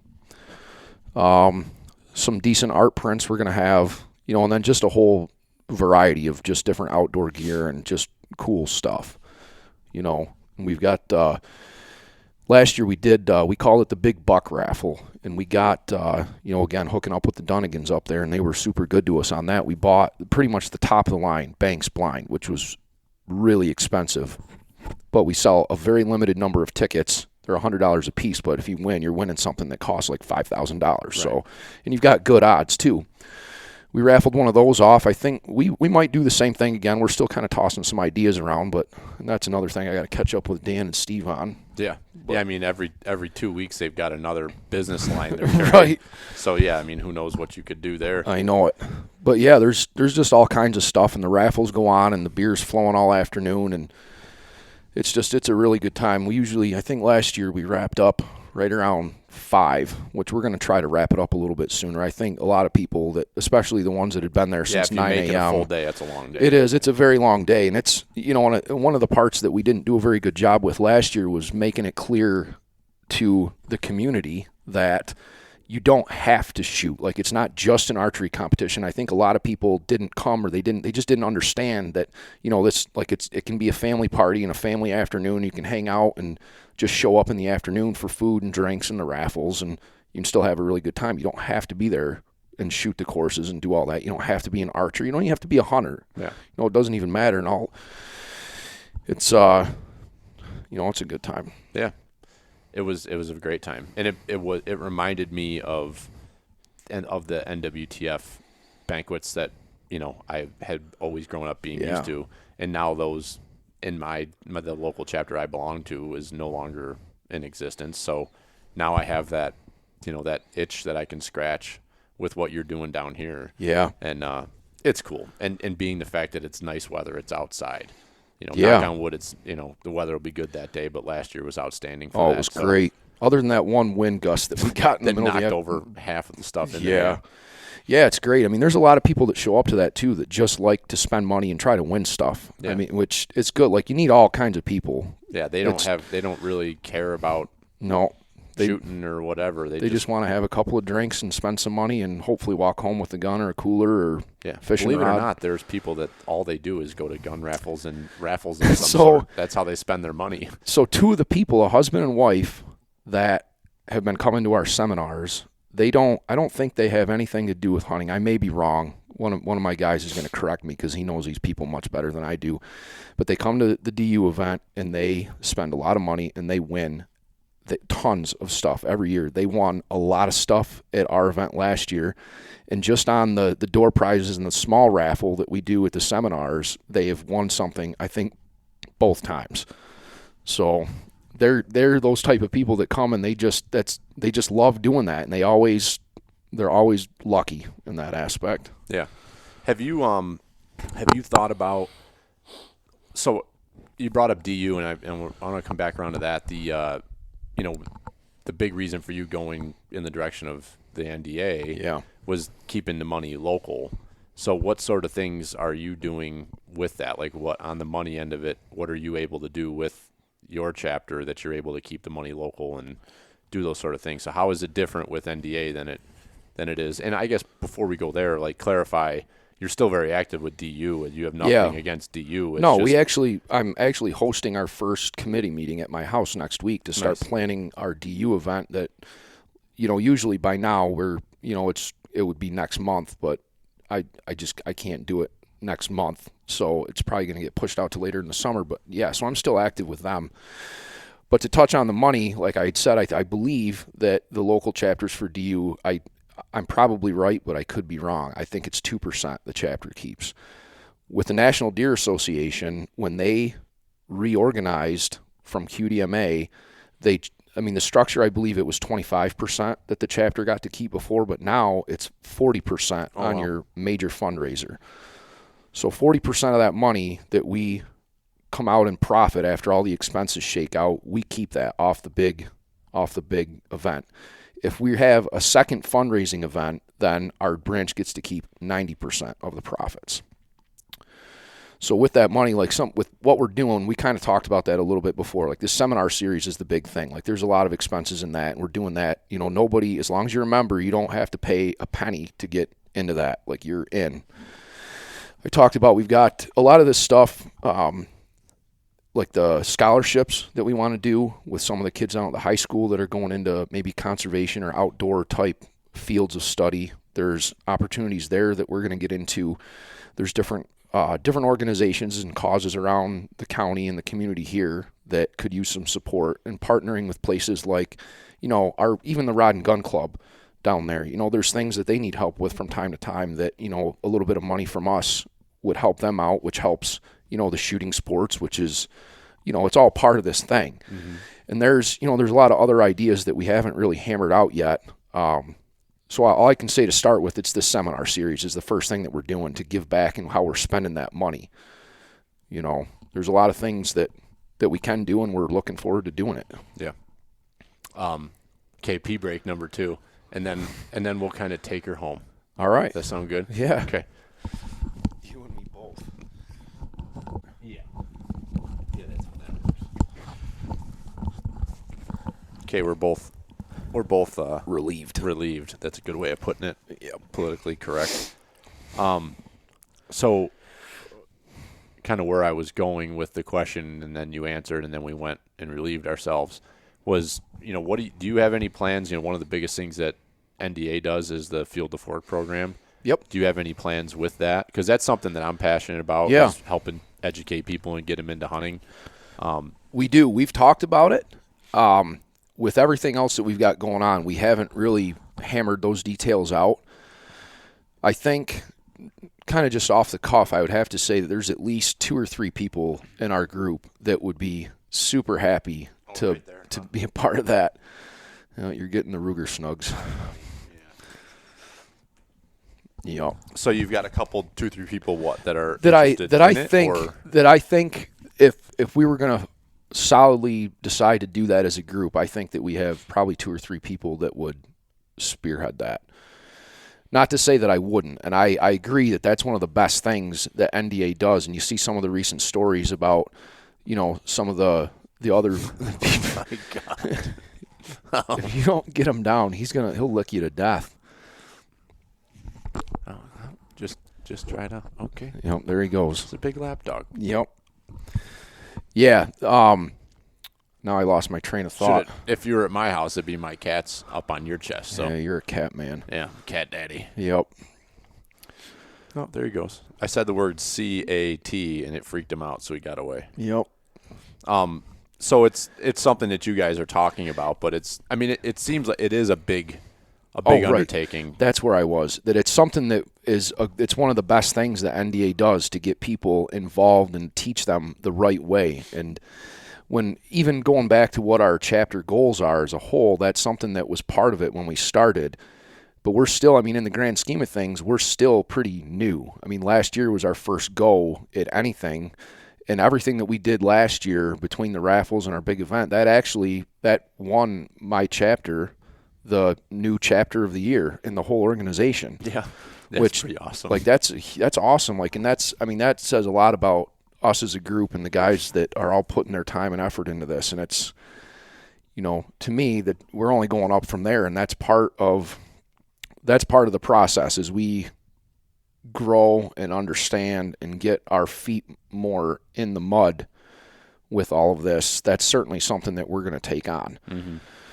So, yeah, I think if you could, you're already doing the educational piece of it, and all these things are they all come together to build that. If you are someone new to hunting, you're kind of doing a year-long progression for somebody to kind of get involved, get understanding what's going on, make some contacts, learn how to shoot a bow if you want to come to something like that during the summer. But then I think if I or any of us could ever be a resource for any sort of discussion on game processing or breaking down, I think something that so many Eastern hunters don't know how to do is to quarter a deer in the field. And that's something that I have fallen in love with, and it's a huge part of my game. Yeah. So if there's ever opportunity to educate people along with that, I think that could be something that's pretty valuable. That's on the list. Yeah. It's not going to happen this year. Yeah. But that's what, to me, that's what's so cool about this whole seminar series. There are so many things to talk about that are interesting, that are worth learning, that are going to help people understand more about the environment and outdoors and conservation and deer hunting. This series can run year after year after year after year, and it will never get old. No. It will always be a new topic, and even some of these topics that you get into this year, most of the ways that I kind of want things presented is at a more basic level. So there's an opportunity even to build on that with maybe the same presenters in the future and say, well, last year we talked about this. So if you remember that, we're going to go one step further, and you're going to learn how to do this in a more detailed way and more knowledge on the same topic, but at a higher level. Going from entry level to intermediate. So there's all these opportunities with this to be able to just to really educate people to no end on all these things. Yeah. Yep. I like it. Yeah. And I bet you Steve Shirk, you were talking about trail cameras. I don't know if you follow Steve at all. Yep. But he would be The Shirks Guide Service? Yeah, Yeah. he'd be a good one to come up and talk about, big woods buck hunting. Yeah. Like, that's the freaking rave. Yeah. My top downloaded episodes are all either Adirondack or big woods related. The stuff with him or the stuff I did with the Sheeran father and son. Those are the two topics that seem to be home runs. I like big woods hunting. I mean, in New York State, I don't hunt any public land. But Pennsylvania, I hunt public land down there, and that's big woods. Ohio, when I go down there in the fall, that's all like big state land, big woods, and areas down there. And it's just kind of cool. It reminds me a little bit of being out west and elk hunting. Like you leave your truck and you might not come back. Well, deer hunting, you're most likely going to come back at the end of the day. But, when you're out west, you might leave your truck and you might not come back for a week. And you got to take care of it out there. And you talk about quartering an animal in the field. Like you have to know how to do that if you're even hunting big woods deer, because you're not going to drag a whole carcass a mile. There's a whole culture of people that's like their thing is dragging deer for 5 miles, and I don't get it. But I think that it's like the evolution of the hunter, and you can learn. Like my approach to deer hunting here has totally changed since I went and hunted elk for the first time in Colorado or hunted mule deer. Like that changed my perspective on the clothing I wear, the gear I carry, how I get an animal out of the woods, how I hunt, understanding the wind. Like that totally. And you're like, I'm sitting here underneath the bull that you shot. So is that was Idaho? Idaho, 2018. Yep. That was my first one. Okay. Only one, or have you gotten another one? No, I haven't. I've only gone on 2 elk hunts. Yeah. Both in Idaho, or? No, Chris and I went to Colorado in 2020. Okay. That was unsuccesssul, but boy, did we have a good time. Yeah, that's all that matters. Yep. You can't measure the success of those hunts. When you have a 10% or less success rate, you got to go into it with, reasonable expectations. That, half the time you leave those hunts growing as a person, not necessarily with, a set of horns on your backpack, but you learned a hell of a lot about yourself. That's for sure. Now, the ones the 2 hunts that you did out there, were they backpack style, where you had a camp in the backcountry, or did you come in and out? Well, both times I was prepared to do 100% backcountry where you leave the truck. The areas that we ended up not, you didn't need to. You could get far enough away and it wasn't, and you could still get back to the truck and camp right at the truck if you had to. So that's what we ended up. I mean, the first, especially on your first hunt, you don't really know. You can do all the research in the world, and I researched for a year and a half. I mean, I dug into every single detail that you could come up with to figure out how to do it all. But you take one step out of the truck and you look up the mountain, and you're like, boy, this is not what I thought. And it's Google Earth. Yeah. You can only look at that so much. Yep. Even in 3D mode, and get an understanding of what the hell it looks like. So you talk about growing as a person, and the one thing that I can say, when you go out west and you're backcountry hunting, you have to become comfortable with being uncomfortable all day. And that's like, and you kind of take that and you think about what you bring back from these experiences and these trips. Well, you think about being uncomfortable at home, and that's, you got to be comfortable with being uncomfortable, because it's not. Yeah, I mean, just the simple fact of very rarely being warm and dry. Oh yeah. Like that's the thing that the 3 trips I've done to Colorado, like we've talked about them on here, but every one of the trips had its own unique spin to it, and stuff that happened that you had to kind of act on your toes. And with Danny, it was almost a life-threatening situation where he had a blood clot and we didn't know it, and we were up in the mountains, and like that was wild, but like you kind of come out of that and you're like, wow, like this is pretty serious. Like you're doing things that are way off the beaten path, and you have no cell service and you're not connected. But like the simple things of a warm shower and a nice comfortable bed. You bathe in a creek that's from a melting pile of snow. If you found a creek. Yeah, if you found a creek. Yeah. We've always focused on you have with to. decent water. But you start doing that, and then you get in your shower at home now, and it's like you turn it on, and you're like, wait, like 40 seconds for the hot water to come in. It's like you don't have that choice when you're up in the mountains. You're doing whatever you can do. So bad to the point where the last trip I just had the biodegradable baby wipes with me, and I didn't even bother to shower. I would go to the little stream by camp and wash my face and my hair, but I kind of embraced the stink and went with it. But Just get in the tent at night and get those wipes out. Yeah, just go to town on yourself. Yep. But that's all part of it. And Yeah. I think, to me, that was a huge turning point in my life with my passion for hunting and for conservation was going out west and seeing those wild places and doing some things that were totally not even in the realm of anything my family had ever done. I didn't have any uncles or my father or grandfather. Like, nobody did anything like that. So it opened up Pandora's box to this whole new world that I was fascinated in. And that was when podcasts started really blowing up. 2017. That's when I went, but I started thinking about it in 2015, and there was not a lot of content out there. Now it's there's just armloads. You can't even try to comprehend. You can't even sort through which one to start listening to. If you're not already listening to podcasts and getting some of this content information, it's hard to just scroll through and just pick one. No. No. And I think the first hunting podcast I ever listened to, it's funny how I came across it. It was the Gritty Bowman. I think we talked about this. That was one of the first ones that I was listening to way back then. And the only reason why I found them was because I was trying to figure out what I needed to buy a tent. I needed to buy a sleeping bag. And I went on Google and searched, backpack hunting tent or sleeping bag, whatever. And it came up with a YouTube video podcast from Brian and Aaron. Yep. And this had to have been 2015. And I was like, huh. And I started listening to them, and I was like, this is fascinating.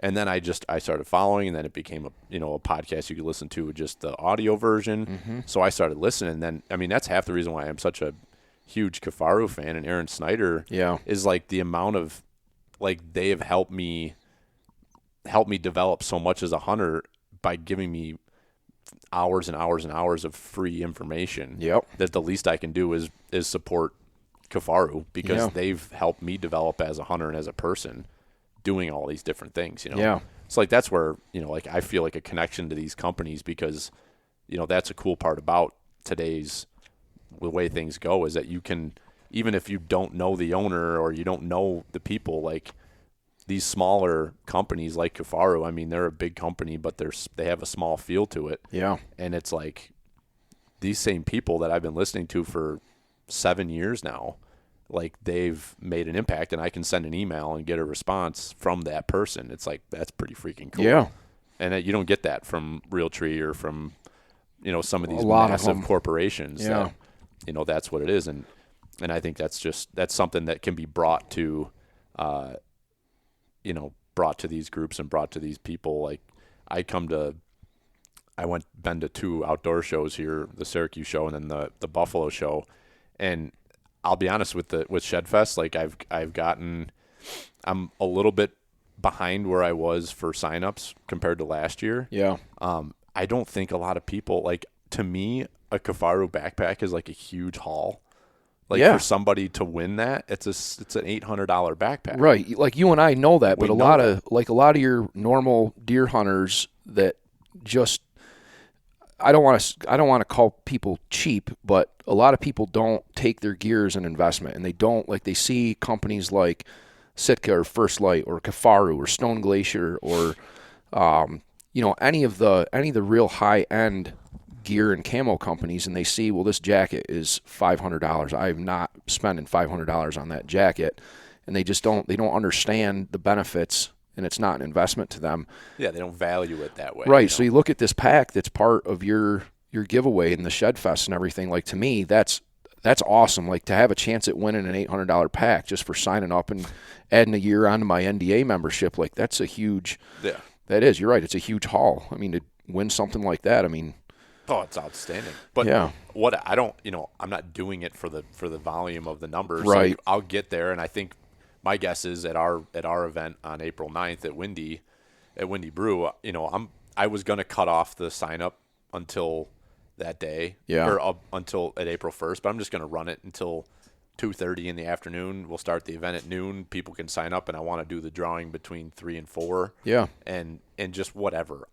Who cares? The whole point of this is to get people to get a membership to the Deer Association for $30. So it's actually cheaper than if you were to get it right on through the association, and you're getting the membership for $30, buying into the Shed Fest. You get the membership, you get the T-shirt, and you get an entry into the raffle. Yeah. And the raffle, you know, the Kafaru pack is the granddaddy of the prizes, but I've got, you know, all the sponsors that are on the back of the shirt, and I don't have it in front of me, and I don't want to forget somebody, but, you know, I've got tons of gift cards from these different companies, whether they're bow shops or actual businesses. I've got John and Ben, John Teeter and Ben Williams. They're pitching in and buying one of those like really high end habitat hooks that are awesome, and so they're donating that. So like there's a lot of great prizes in there that people are going to be able to walk away with. But you know, again, it's not about the quantity. It is about the quantity, but it's about the quality. And if I can help educate somebody on what you can do with a backpack like that, you know, like where I was going with the point, I've been to 2 shows and I've taken the backpack with me. And the Syracuse show, the way that the Dunnigans had their booth set up with the Huntworks, I was right out front, and people were coming by, and I had my backpack there with my saddle in it to kind of show how I use it. And like people were like blown away. They're like, I've never even seen anything like this, and I've never even seen a saddle before. It's like saddle, like if you're in the community, you're like, oh, it's like everybody's got one, but it's like no, it's like of the however many thousand hunters just in New York State, there's like, you know, It's single-digit percentages. You could fit them in a conference room. How many people actually are hardcore into saddle hunting and everything else? Yeah, I tell you, I was resistant to it the first several years, and just slowly, and I went to that tethered teaching train and got really my hands on everything, and I was like, well, I'll probably try it. And then I won a saddle that day, and I was super. You did? Yeah, I did. I won the Phantom that no they shit. gave away. So I was like, well, I guess I got to buy a platform now, and I better, and you know, and I'm the guy, like, again, I go into it and I go all in. So I buy all the gear and I'll try it once, but I'm going to try it with the best gear to make sure I'm, you know, getting everything out of it. I probably will never get out of a saddle now. You liked it? I loved it. I can't even describe the freedom that you have. And even like a lot of people wouldn't think about it being good for gun hunting. It is so much better for gun hunting. Awesome for gun hunting. You have your gear hook that you can rest your rifle right on next to the tree. You can't miss a deer when it's solid. No, I'm with you. If your scope is tightened down, Right. you can kill them. Yeah. Yep. Check that before you go out. But Yeah. I mean, it's incredible. But you're right. Not many people know about that. No. And the safety factor, going back to what you're talking about with one of the things, this year, no shit, I use my saddle more as a safety harness, hunting like portable sets that are just always there on the farm. I just wore and I use my lineman belt going up. Yep. And I, just like I was going to hunt out of a normal saddle setup, but I was hunting out of a portable tree stand that's been there for 15 years. Mm-hmm. So you don't have to, I think like, oh, well, you're either like super ultralight saddle hunting, hardcore. Like, you don't have to be that. Yeah. It's a really cool tool that you can wear around your waist. It's not constricting your clothing or anything. It's not at all. And you are literally as safe, if not safer, than you would be wearing a... I think it's safer. Yeah. If you do it right, I think it wearing is. a safety harness, I hate having that restriction on your back where if you need to spin around or whatever. So like with me, when I'm in a tree with wearing my saddle as my safety harness, I put the the tether around the tree, but I don't put it up high. I put it like waist height if I'm standing up. Yeah. And then it's just kind of loose so that I can move around and do whatever I want.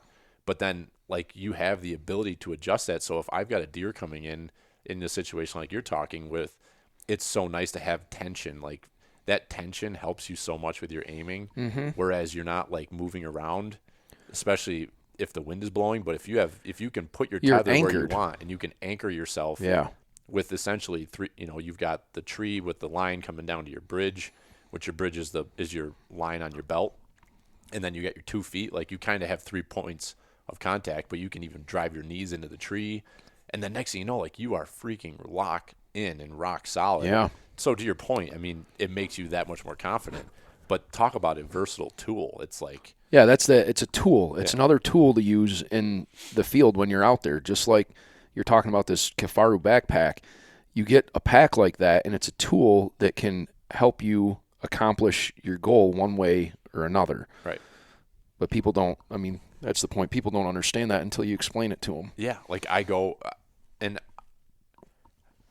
this is something it's something I got to figure out a way that I can do more. And I've been thinking about this, like with my website and stuff, to actually start like writing like little blog articles about like some different hunts and different experiences that I've had, because I don't see a lot of people doing it. And not saying that they aren't, but I feel like it's something that I don't like to talk about the stuff I'm doing. I love doing my show, and I do talk a lot on my show, but I like to have guests on and, you know, try to make it more about them than it is about me and the things that I've done. But like some of the stuff that I'm doing, I'm not seeing a lot of other people doing it, as far as like going a mile and a half back in and shooting a deer, quartering it up and carrying it out in your backpack. I'm not seeing a ton of people doing that. So You want to know why? It's hard. well, it's hard. It's hard. But I was explaining this to somebody the other day. I was talking to Chad Draper, and we were just chatting about, because it was a tough deer season last year, and so we were kind of, you know, consoling each other for the grind that it was last deer season. I said to him, I go, last deer season was a grind, and I heard from a lot of people that it was a tough season, but a lot of people just packed it in because nothing happened in the first 2 days of gun season or whatever, and they just threw in the towel and said, like, this deer season sucks, I'm done. I didn't see my big buck or whatever. But like my most memorable hunt last year was shooting 2 does on opening day on public land and having to quartered one of them up. They were together. I shot them both, and bam, bam, I got 2 deer. I'm a mile and a half to the truck, and I'm going to quarter one. And my buddy Jeff came up and met me, quartered the one up, and then gutted the other, and put the one in my backpack and strapped the other one to the pull handle on my pack, Yep. and dragged the other one out. Like, that's a freaking adventure. Now, I'm 34 years old. My body allows me to do that right now. Yep. But like it had nothing to do with inches of horns. None. Right. It was a freaking badass experience, you know? And like, I've got my buddy Jeff with me who's new to hunting, and it's so much fun to do. He's been hunting for 2 years now, and the success he's had as a 2-year hunter who never didn't grow up in a hunting family, nothing, but the adventures that him and I have shared together in just 2 years, it's freaking awesome. And like, his learning curve is like, because he's like getting out there and doing it, and not just like going to his 10 acres he owns and sitting in a tree stand every night for the last hour of light. Like, we're getting out and covering ground, seeing things, learning, teaching. Like, so that's where, I don't know if that makes sense to you, but there's like all these things that I've experienced over the last couple of years that have like really helped me advance myself as a hunter. Well, you've done a good job of pushing yourself too, and exploring and doing things that are difficult and that are new, that are unfamiliar, and that's all part of it. And you think about getting more people involved, and your buddy's one of these people that's going to be hooked for life. And the adventures that you guys have had and the way that he's learning is the right way, and it's a cool way. It's really interesting. Yeah. And that's something that, you know, I think you and I are on the same page, that you want to help, like, you want to provide that for other people, not just for yourself too. Like, it's cool to have those experiences. Yeah, but the ability to share. I mean, that's why people write books. That's why people have podcasts. Yeah. Because you want to share what you're so passionate about, you know. But it's good stuff. It's a freaking hunting it's a way of life, you know. It is. I mean, it really is a 12-month out of the year thing. I mean, it's not just the 3 months at the end of the year when you get to go and kill them. It's the shed hunting. It's, you know, the work in the woods. It's food plots. It's the scouting. It's everything. Well, that's what's so like shed hunting. Like, it's a total marketing ploy, you know. Like, there's been people finding sheds for thousands and thousands and thousands of years, as long as there's been an animal with a antler on their heads. There's been people finding, but it's become popularized. But boy, is it, holy crap. I mean, there's a reason why it's popular, because I joke, like, I think I like shed hunting maybe more than I like actually hunting, because I'm on the move. Well, yeah, because I'm on the move. I'm out there just covering ground, seeing new things. I can do it for 20 minutes and not worry about my scent. What am I wearing? Where am I? So, well, there's a point to that there. Do you think that some of that has anything to do with the fact that coming out of deer season and going through the holidays and like early to mid-January, before you even get out, you're stuck inside. Right. The weather is generally pretty crappy, and shed hunting might be the first thing that you get to do outside and get some fresh air and be in the woods again. Yeah. Do you think that has something to do with it? It does, no doubt. But like like I get people like I'm at the outdoor show trying to, I had a couple sheds there at the show in Buffalo last week, and I had a couple sheds there and had my shirt, and people are like, "Oh, I've never found a shed. I'm not good at shed hunting." It's like, shed hunting is not about shed hunting. And shed hunting is just getting outside, walking around, exploring new ground or exploring the piece of property that you've walked on for your entire life. I mean, I'm like geeking out over every time I go for a walk to look for sheds, I turn my tracker on whatever app I'm using at the time, and I go back and I love to look at that because I typically walk deer trails, and then I can look at them, and I actually like to I'll take and I'll trace lines where those deer trails were, draw them on the map on OnX. If I'm using OnX, I do that, and then I'll delete that track, and you can see the line, flow of the deer. So like Dallas and I talk about it. We were talking about it this morning when I was driving down here. Is like, it is just when you start walking your property, and I've only been hunting there with them since 2013 or whatever. So it's not that long, but the amount of time I've spent on that property and how much I've learned about it in the last 2 years doing habitat work and shed hunting, it's like tenfold. And like I said, in Dallas, like we're so careful about well, this is the area where the deer bed, so we don't want to, on a west wind, we don't want to go in there. But then you go into these areas and you walk them right now and you see these deer trails and you're like, man, like we're missing, this is the transition zone, and we're hunting out here because we're scared to blow them out of their bedding. But they're not really they're there. Not they're here. over there. They're over there. They're transitioning through here. So I actually just 2 days ago I went out on my property looking for antlers, but it turned into more of a scouting walk, and I did exactly what you're talking about. I found some deer trails, followed them, and right where exactly the same thing where I thought they were bedding, there weren't beds there. There weren't a ton of rubs, but I followed the trail and a rub line back to an area that was not what you would consider a prime buck bedding area. But I sat down and I got down almost like at deer height, and I looked around, and I bet you there was almost 40 rubs within maybe an area twice the size of this room. And I stood in the middle of it, and I'm like, holy jeez. And I start to look around, and the leaves are really matted down here, and that looks like a bed, and that could be a bed. And I'm like, no, well, right here is where they're bedding. Yeah. And it was just really cool. And now, so my whole strategy going into, the work in the timber I'm going to be doing over the next couple of weeks is going to be focused around that area and making that a better area. And now that I know they're there, now I've got a better strategy to get in and out. And it's all... And that's what the shed hunting, like getting outside and doing that and understanding more about how deer behave and where they're bedding, and you figure all that stuff out, and that is what's really interesting. And then when you find sheds, what's really cool is you can tell how healthy they were based on how it broke off, and people and that's the other thing. What do you know about that? Because we've been getting I've found a bunch of them that are broke off real low. Yeah.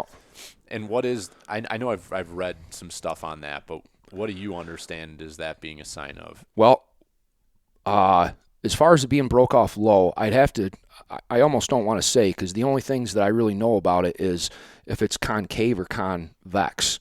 And everything I know is just from stuff that Kip Adams has written or videos that he's put out on NDA's website talking about it. And if it's concave, then it might be undernourished or malnourished a little bit. It might not be in the best health, but when it's convex and it's kind of rounded out like this. Yeah, this one's real rounded too. Yeah, then that generally would mean, I believe, that the deer was healthy and it was in good shape. Yeah. Yeah. So I've got there's a buck that we ended up finding him dead last winter. We found him dead like in late April last year. It's the deer that Trigger won the best deadhead with last year in Shedfest, and we called him Dagger. He had just like he ended up scoring like 140 mid 140s. That's almost sad to find that. We didn't know that he was that we didn't know he was that big until we actually found him, put our hands on him, and looked at like the mass and the tines. He wasn't terribly wide, but he just had the beams and the mass and the points. But I'm almost confident. I was looking at a couple sheds at my house the other day. I'm almost confident it was him.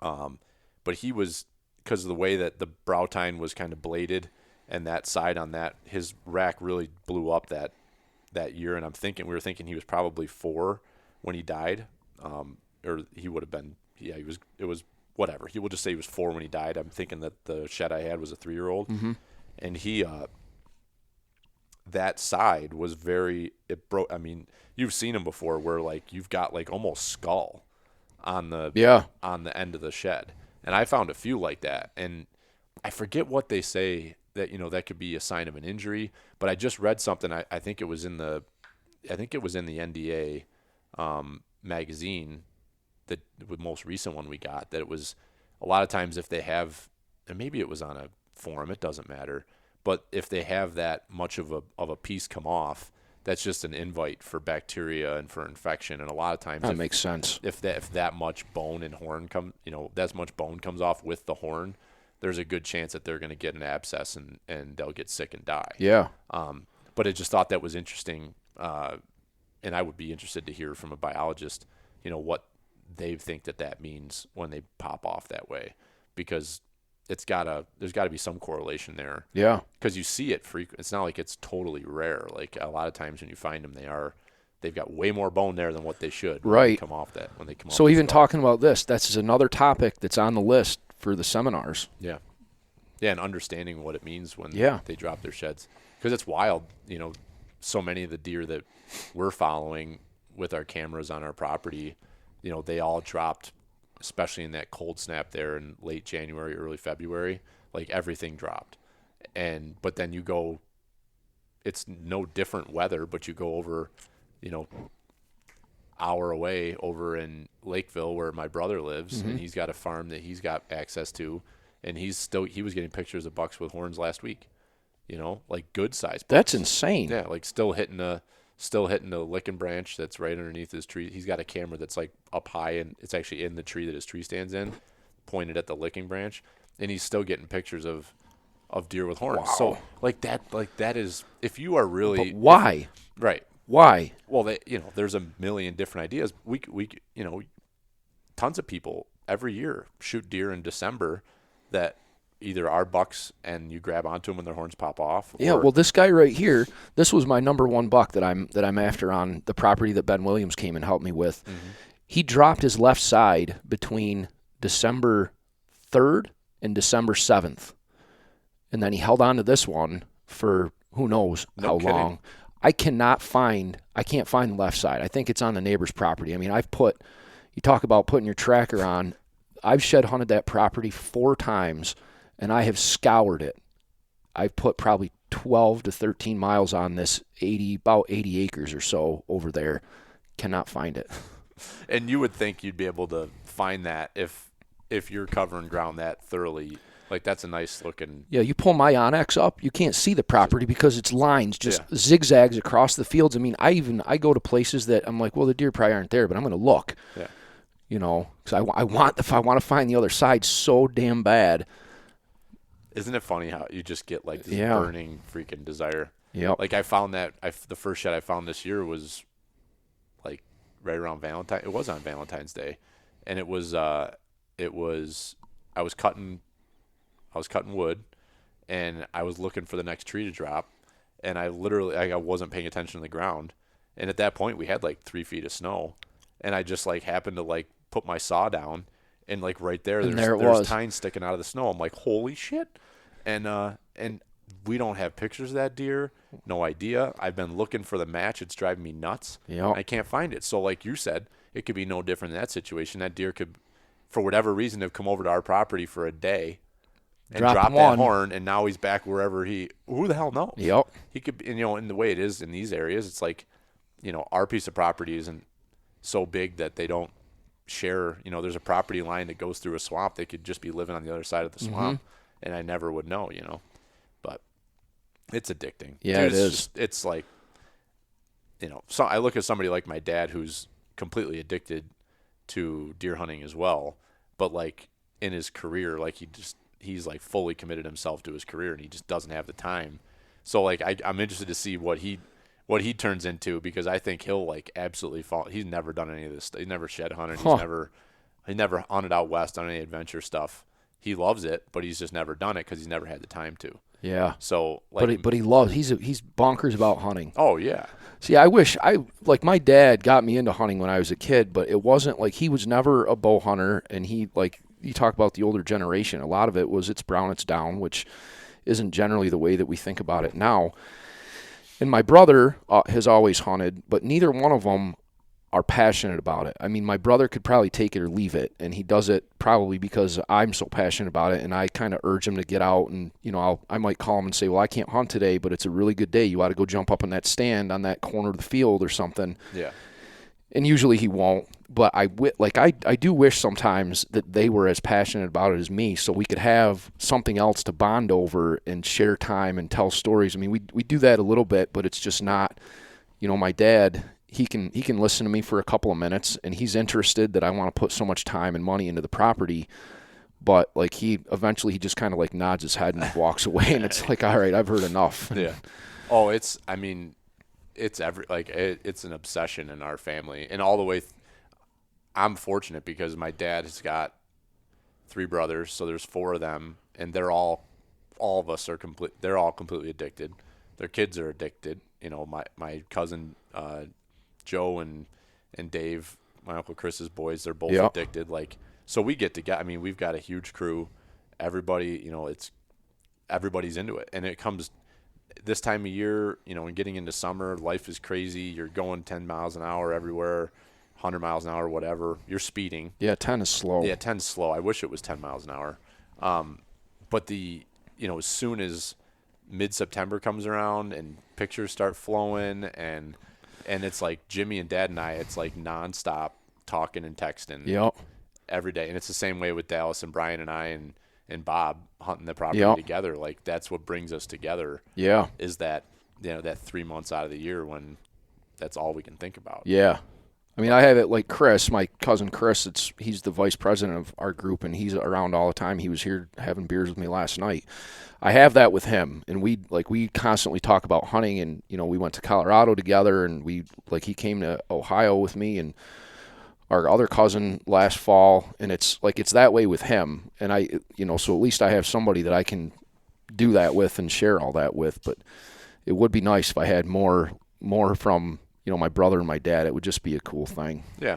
Well, maybe something will change. I don't know. You never know. Maybe my brother will listen to this. And maybe. And he'll be like, I love my brother. I want to hunt more. Yeah.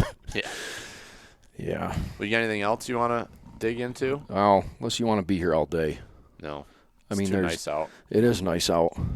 It's very nice. The old husky's calling me. I need to go home and let her eat. Yeah, you got a husky? Yeah. So do I. It's a good saw. I love it.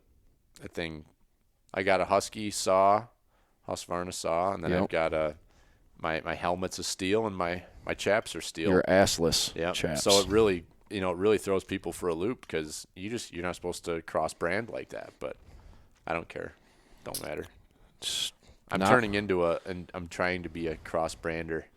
I'm trying to go against the grain. I was all Sitka, and then I went all in with Forlow last year, because I really wanted to buy all American, American-made products. So I went all Forlow last year, but I kept some of my Sitka stuff because some of the pieces that Sitka has, I love. Yeah. And there's a new camo line coming out from, I don't know if you've seen it or not, but Origin, the company that Jocko Willink is part owner of. No, haven't seen it.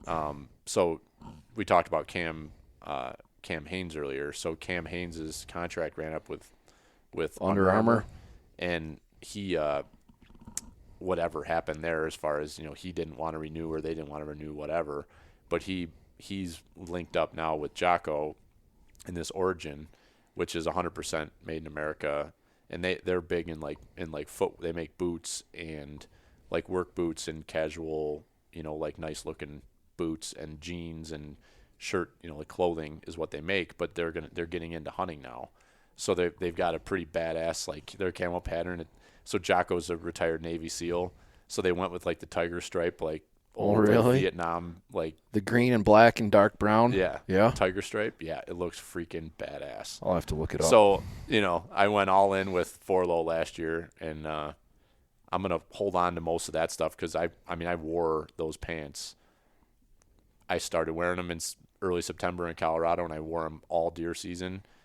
Rain, shine, snow. I beat the living piss out of those pants, and they held up great, but they're of no value to sell to anybody. So, I'm gonna keep running them and use those. But I'm interested to see what comes of that Origin product, because it looks pretty badass, and I think anything that Jocko touches is something I'll support. So There you go. do you follow him at all, or? No, I don't. Yeah, he's pretty awesome. I use his protein and protein powders, and his take some vitamins and supplements from them. So I'm all about supporting badass people like that. So That's a good thing. all right, well, I can tell you're fading quick, so we'll wrap this up. I'm not. I could go. I don't know. I'm getting my second wind The here. last few minutes, I seen your eyes perk up and the hangover. Yeah, I know that point you were at, because you got up the last to take a pee, and I could tell you were hurting, and I've been there. Like, you have that point where you're like, oh boy, and then it starts going down, but then you just like, No, I'm on my way back up. you're on your way back up. Yep. So it's going to be a good day. Yep. Yeah. Like I Sun's said- going to come over the top of the house, and you'll be ready to freaking let her rip. Yep. So It is Friday, it is Friday. and I do have a kegerator in the other room. Could feed them. Could feed them. Well, I appreciate you having me down here. You have a lovely pad. Yeah, thanks, This man. room is outstanding. And, Yeah, it's kind of a mixed bag right now, but it's all right. It's got a little bit of everything coming at you. So anybody who's interested, if you have not gathered from this long discussion. yeah, are down every rabbit hole and every nut that the squirrel chases. Yeah. I tried to drag you into the weeds a little, but you didn't take the bait, so we're all right.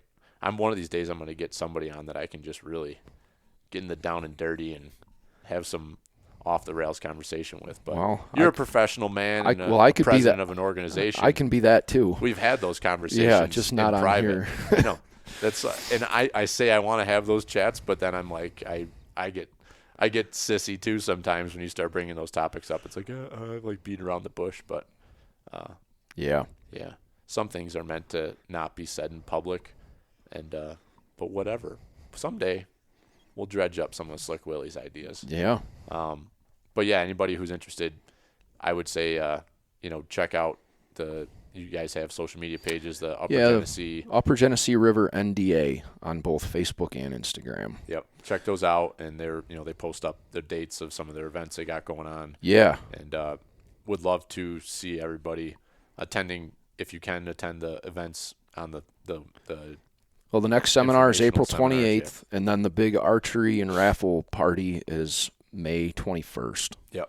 And that one, the archery party's great because it's a Saturday. It's, you can get out, and it's not a weeknight, especially Yep. if you got to drive a little ways. And we were even looking at it. I don't know as it'll be able to put it together at this point, but Danny and I were looking at, when you first sent that date, I sent him a calendar invite as well as my brother, and he looked up campgrounds nearby. There's one right that literally Yeah. like 2 miles down It's the a road. Trout Run. Trout Run. Yeah. So he was looking at that, and he's like, man, we should just get places and bring our families, and we could just camp down there for the weekend. But That's a nice campground too. They do Yeah. a good job down there. I think when I looked, it was already like pretty well booked up, solid, the cabins and that. But yeah, so we're looking forward to being there, and if we're able to do what we did before, I'd like to have the podcast stuff Yeah. set up, and probably being now that we're working more with the Dunnigans too, and how much their business has grown in just a year, probably be somewhat connected with them in that. I'm sure if they have their trailer by then, they'll have the trailer down here and all that sort of stuff. Yeah. So, it should be a really fun event. I'm looking forward It to is. it. I mean, it really is, and it's fun there's stuff for everybody to do, and there's, it really is a fun time. Yep. So, all right, everybody. Well, thanks for listening. Check these guys out. Appreciate Sean. Yeah, and I thanks, appreciate Billy. you for all the hard work you do. Same here. It's just the scrapping for time. That's You're- all you're doing. I know it. That's what we're all doing. Just trying to make the world a better place. So, all right, buddy. Appreciate you. All right, see Thank ya. you. Feed them. Beating them. 2 hours. That was